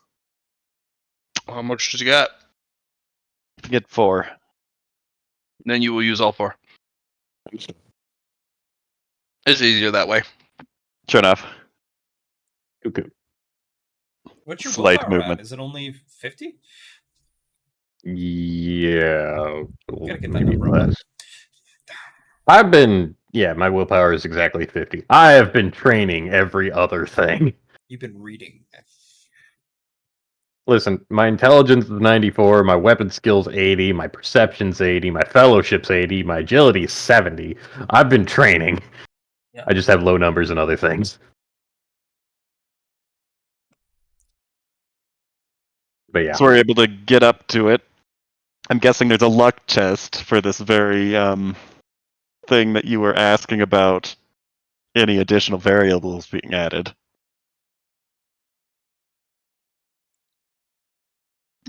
But the ghost drive will definitely help you avoid that extra. I'm gonna roll. The 100, we got problems. It is now. Oh, thank God. You were there. You were next to the objects. You were able to get the ship through Some areas by like inches Calculated. calculated the whole way. Lars freaking out. Just keep driving straight. I trust you. All part of the calculation. Just keep driving. Everything Two will be fine. giant asteroids just very nearly smash the thing, but barely deflect off of each other. Yeah. Everything's fine. Fly casual. Run! No, stop! All right, now when I tell you, I need you to make an immediate stop. Yeah.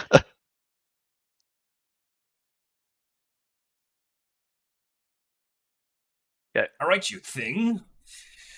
Must It's be in a the middle. shield around this this cache. Yeah, I'll make an awareness test. What's going on here? It's the energy drive in the middle. It pulses at pretty powerful frequencies at a very specific pattern, and it's usually just enough so that by the time something does come in, the pulse hits it and pushes it away. Let's see.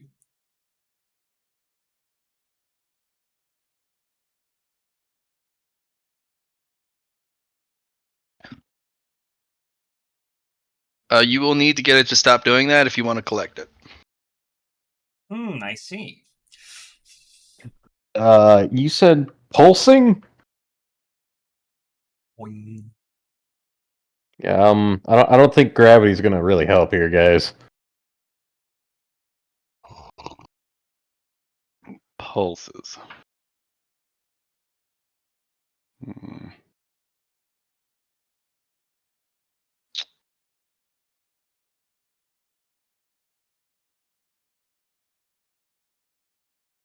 Hmm.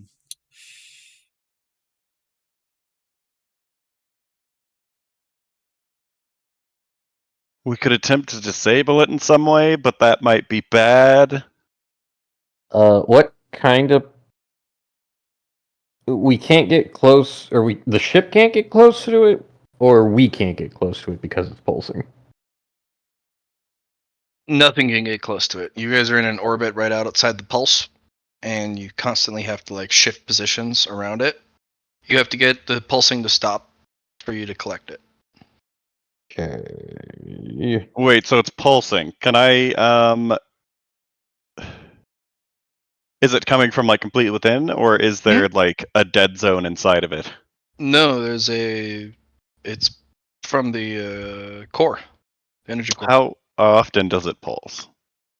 Every 3 seconds. Every 3 seconds, so twice a round. And how much distance is there between the core and the outside orbit?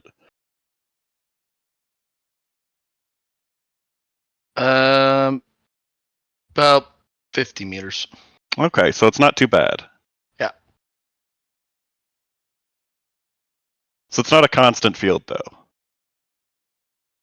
I mean,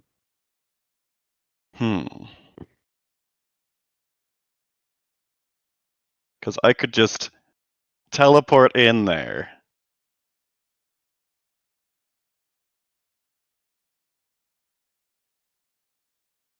And I'm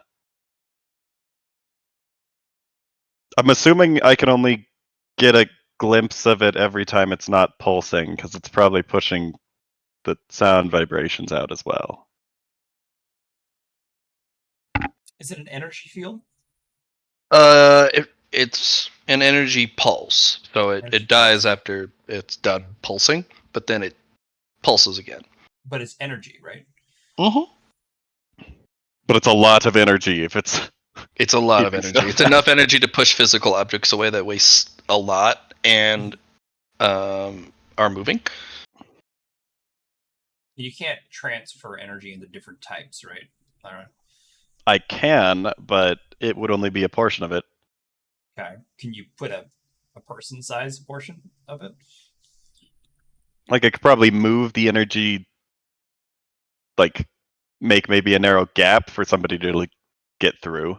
I was just thinking if it has to be everything, then that's a problem. But if you can, make a snippet out of that big energy thing, then you might be able to work with something compared to just, you know.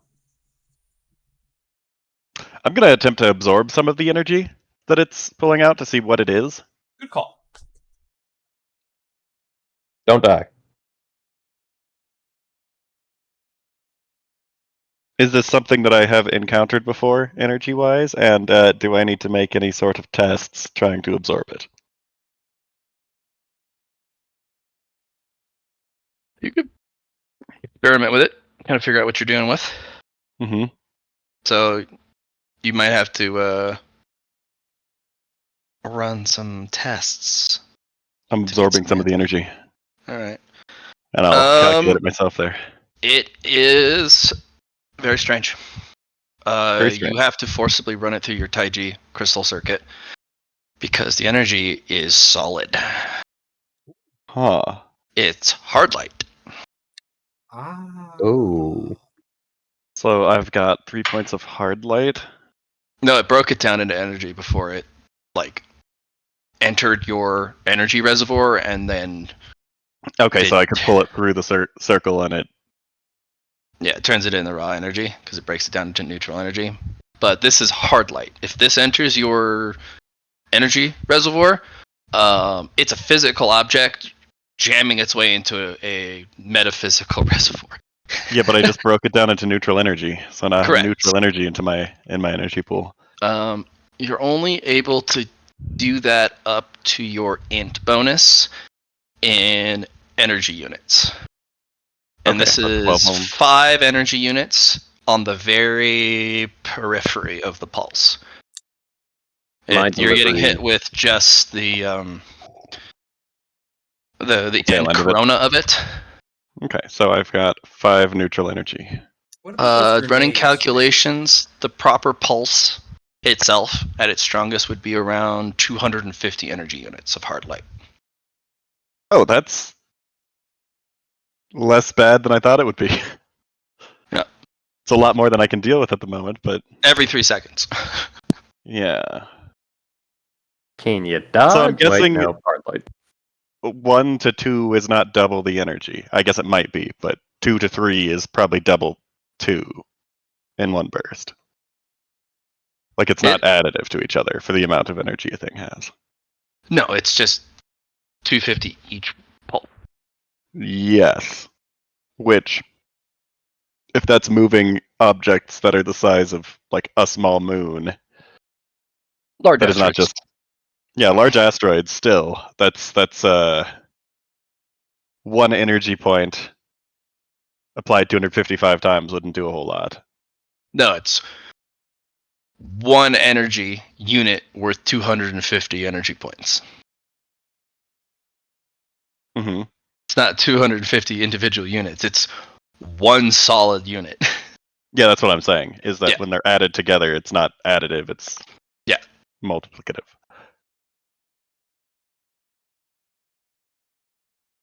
Okay, so I could get in there and then I don't know how quickly I could examine it, but I could probably get out before the second pulse. Could you put it in a spatial storage ring? How big is it? Can I tell from my eyes how large The fragment? Yeah.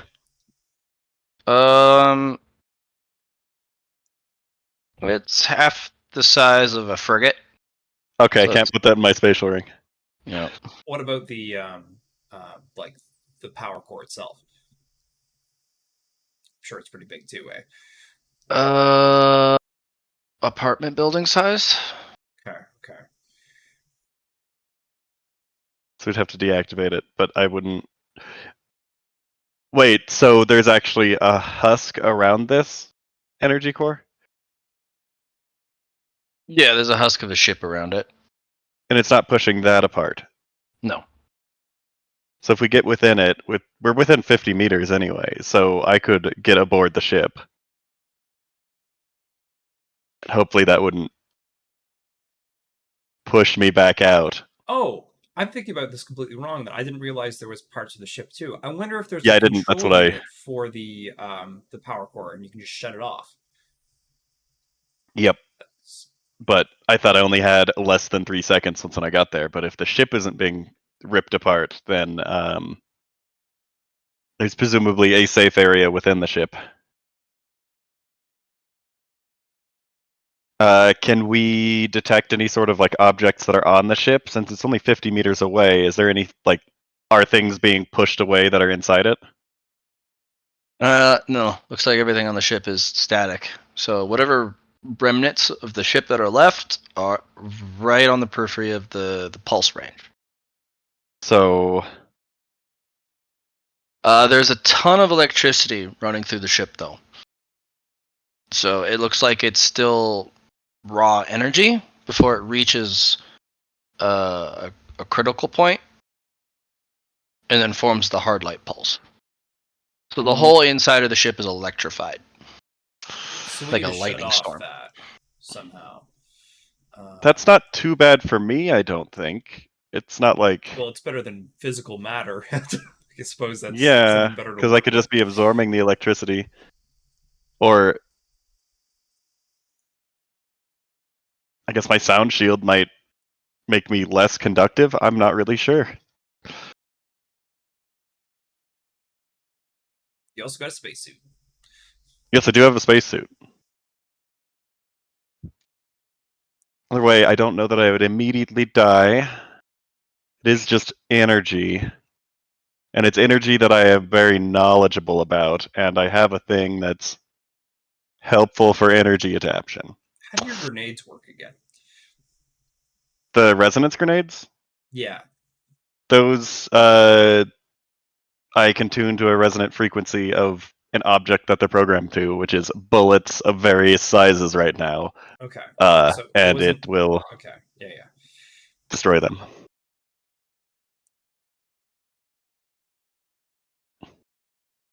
Okay. Yeah. I'm a teleport in between pulses.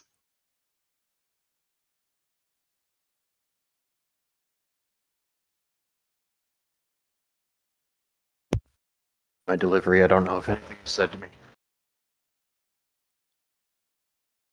Hello? Hello. Hello? Ah.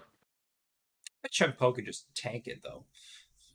Yeah, You know what? Maybe I could at the same token. I don't know. I also don't know if Jumpo could get aboard the ship though.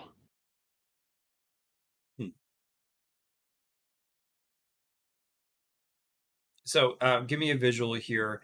Are there different ship parts like around, or is it all just internalized? And the ship parts aren't being moved. So, So if I get aboard the ship, then presumably I won't get pushed out anymore. I wonder if it's the material of the ship itself that's causing that. Well, are there things that are not the ship? Like, are there like cargo crates or anything that are within it that we can see if it's broken open? Yeah, there's bits and pieces of the internal deck that you can see, but you can't see the energy source itself. Yeah, I'm just trying to determine if there's anything that's not bolted down to the ship that's staying on it. That doesn't Like- look like it. Any object that could have been knocked loose has been cast away. Okay. So when I get in, I will still get shoved out of it.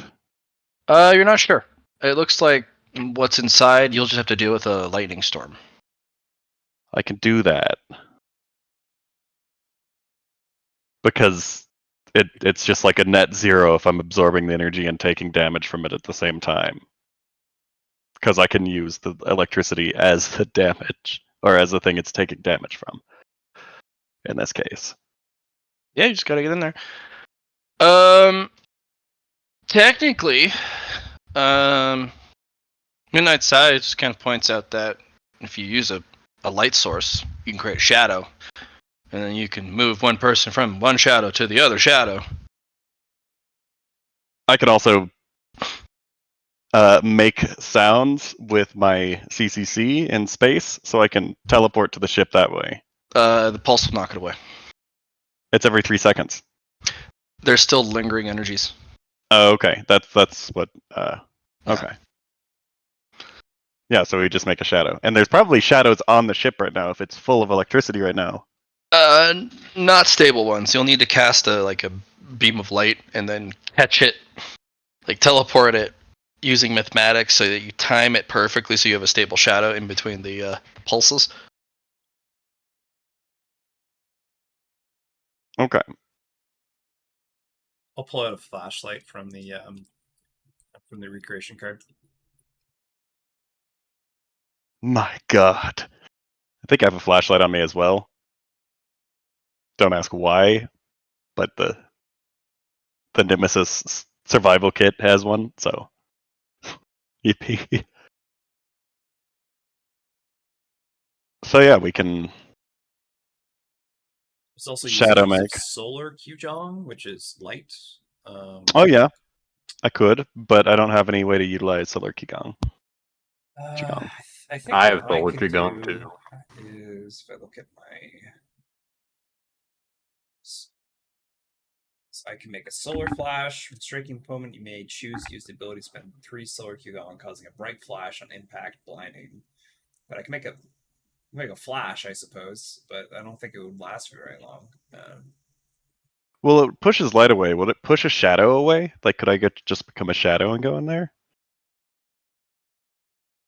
It's a physical object, but it's hard light.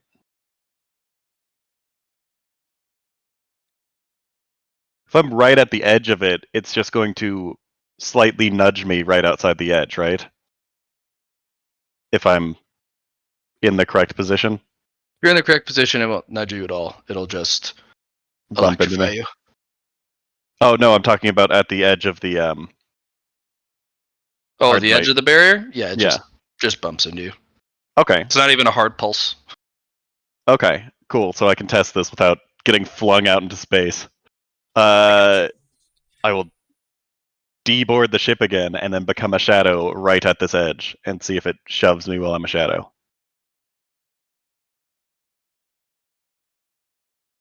Okay. Does it? You give me a mathematics for timing, and then get yourself in there. Mathematics for timing.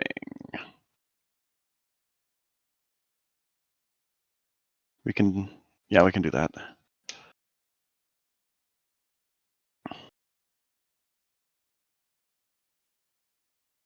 Get all my key back in the same round.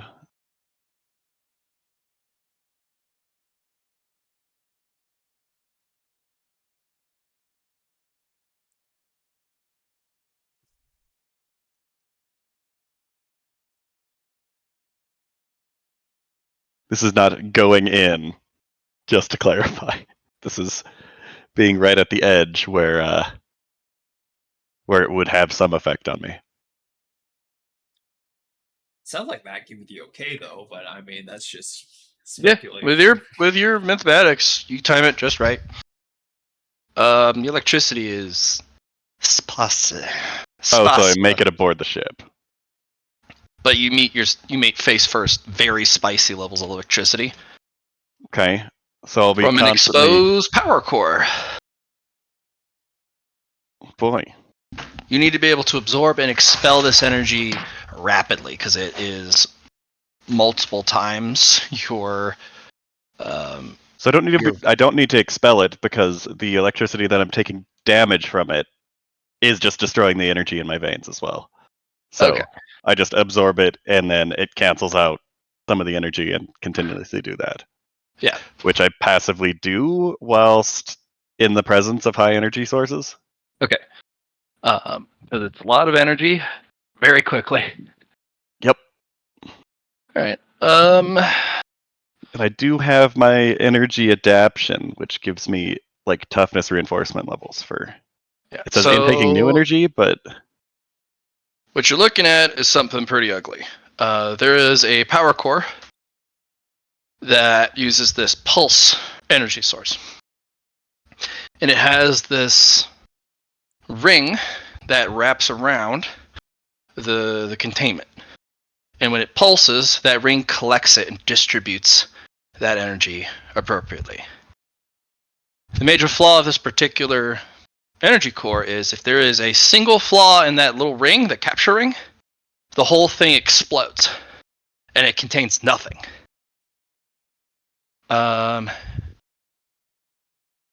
It's like exposing filament inside a light bulb. It's not great. So the ring is still intact. No, the ring is absolutely shattered. Oh. That's why it's creating energy. And you have these great surges of energy that comes out in every pulse, and then by the time it reaches a certain extremity, it then forms that hard light pulse. Turning one of these off is pretty straightforward. You need to activate the failsafe, because the pulsar system doesn't deactivate. You just turn it down to lower frequency and you put the emergency containment on. So it just kind of, it's like putting the engine in on idle. It's still running, but it's not feeding anything. Mm-hmm. You know, logic test. Figure out what you're looking for here. We'll use key, because I can also just be converting all this electricity into key at the same time here too. You could, yes. And that's the same bonus there. Except, do I have mastery in logic? No, I don't. You are not a master logic person? Yeah, I went to the prospect mathematics. Actually, that was mathematics that got deleted because of that. Okay. Well, fortunately, there's a lot of signage, and around a particularly big, heavy lever, there's a lot of like, push this in case of problem. Not in the language you understand, but there's a lot of symbology of just like, do just this. To make this sure one. that people know. Okay. Notice this. All the other systems on the inside are completely charred from the electrical discharge. This is a mechanical Okay. like lever, but it's also electrified right now. So you'll have to be able to pull this thing with a lot of strength and not get electrocuted, because it's very charged at the moment. It's a lever? And Yes. It's charged. Well, it's being electrified, but from the discharge in the area. Yeah, I'll just convert that electricity into kinetic energy in the direction to push the lever. Oh my gosh, you're so clever! Wow! Don't have to touch that. Pull the lever. So probably barely not dying to this right now. A containment tube raises up and drops down and connects in the middle. And it stops. And then you realize, the moment you turn this off, the protective pulses that push away all floating objects in the bumper car pool that you're in is no longer pushing those objects. Don't worry, we're gonna grab it and run. This is very, very built into the engine room. This is not something you just rip out. No, I mean There's we're a gonna lot of grab the parts. whole. We're gonna grab the whole mass. It's about the same size as your ship. Okay. Well, that's doable, probably. Oh, I know what we can do. We can utilize my prayer mat, and since this is a run, right, we could install it into the ship. This is technically This is a very broken machine. If you want to install a broken machine into your ship, feel free. Well, it's got the containment field on it right now. We'll repair it afterwards. You're going to have to tow it. Yeah. Because in the case of a run, it's not done. You're not into safety yet. Okay. Okay. Well, once when that's off, I can recalculate. Try to figure out. Well, you need to get back to the other ship first. Oh, that's easy. I can just teleport over there. Okay. Calculate quick. Calculate fast. Calculate fast. Yeah, Good thing, I'm gonna do your that. spacesuit, your uniform, it has an extra role you can utilize. Also, Yep. how are you towing this? We can tether it with Chunpo's Qigong gravity connection. He doesn't have any left.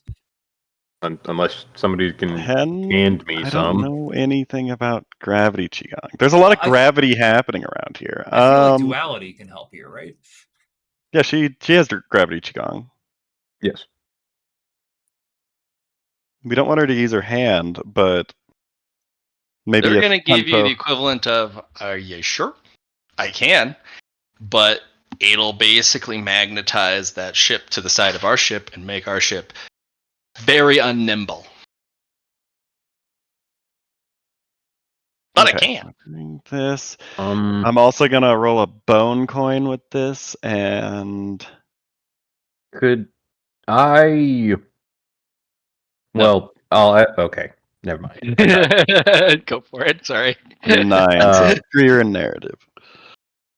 Could I ask Duality if they could channel Qigong to me, and I just do push pull continuously? So like we drive out away, and then I do push pull, and then we drive away again. And then I do push pull, to where it's just like I'm just kind of like tugging. How sturdy are you, fatigue wise? Fatigue. Well, I That's haven't great. touched my fatigue was yet at all. It's a low number. Bigger tree though. You got like I have like 9 fatigue. So that option's out. You're gonna need like 90, because every time they channel one qigong into you, you take a fatigue. Mm. See, So that's you fine. can You use just that in need to get it emergency. moving. Yeah. Okay, so I've got a superior nerve bonus, or it's not peak for a yeah, 9 on a it's bone coin, right? superior. Yeah. Superior narrative. I see some parts that have started moving towards the ship that we could utilize in order to, with some slight nudges from like kinetic energy, ricochet off of each other in order to knock the ship outside the ring of chaos. How about You can get it started going, but Yeah. it's right in the middle. You would need like 5 different instances to utilize that in the way you're hoping. Okay, I'll use a peak narrative to have it so some of the other stuff is lined up from my previous calculations. Gonna need a mathematics. It's gonna need to be spicy. Spicy mathematics. Okay. Yep. You've got some tumbleweeds, right? I got 5. Yep. Okay, you got 5. I got fate points. I can give you 2. Let's re-roll with a Okay. fate point there. That was worse. Yeah. We'll re-roll again with twin fate. Okay, does it have to be better then at that No, point? no, just roll again. Okay. I don't know. Okay, it's We've gone down. And I Yep. I'm gonna use a bone coin. Oh, excellent. I'm also gonna use an inspire. Ooh, refunded. Yep. And that there is another superior narrative. So you Couple got more things two have of lined up. You've got two of your instances where the collisions are in your favor. Okay.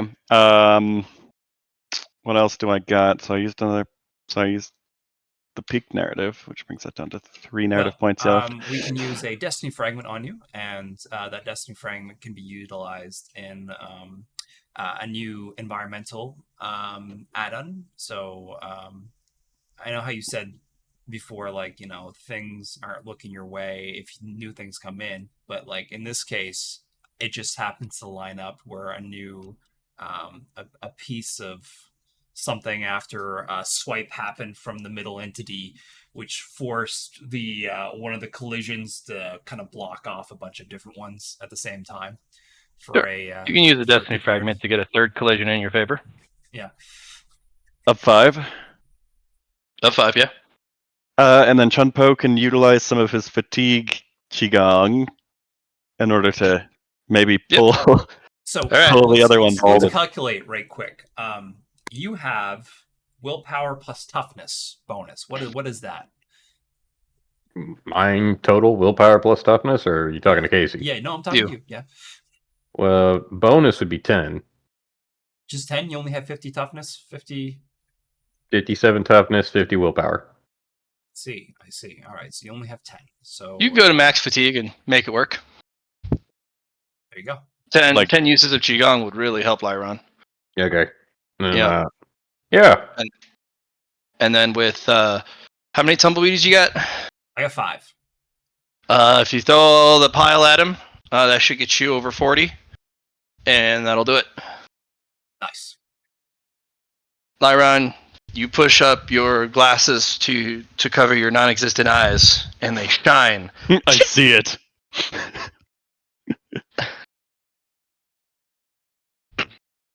I was also thinking you would probably try to use your magical girl transformation to get into the ship, but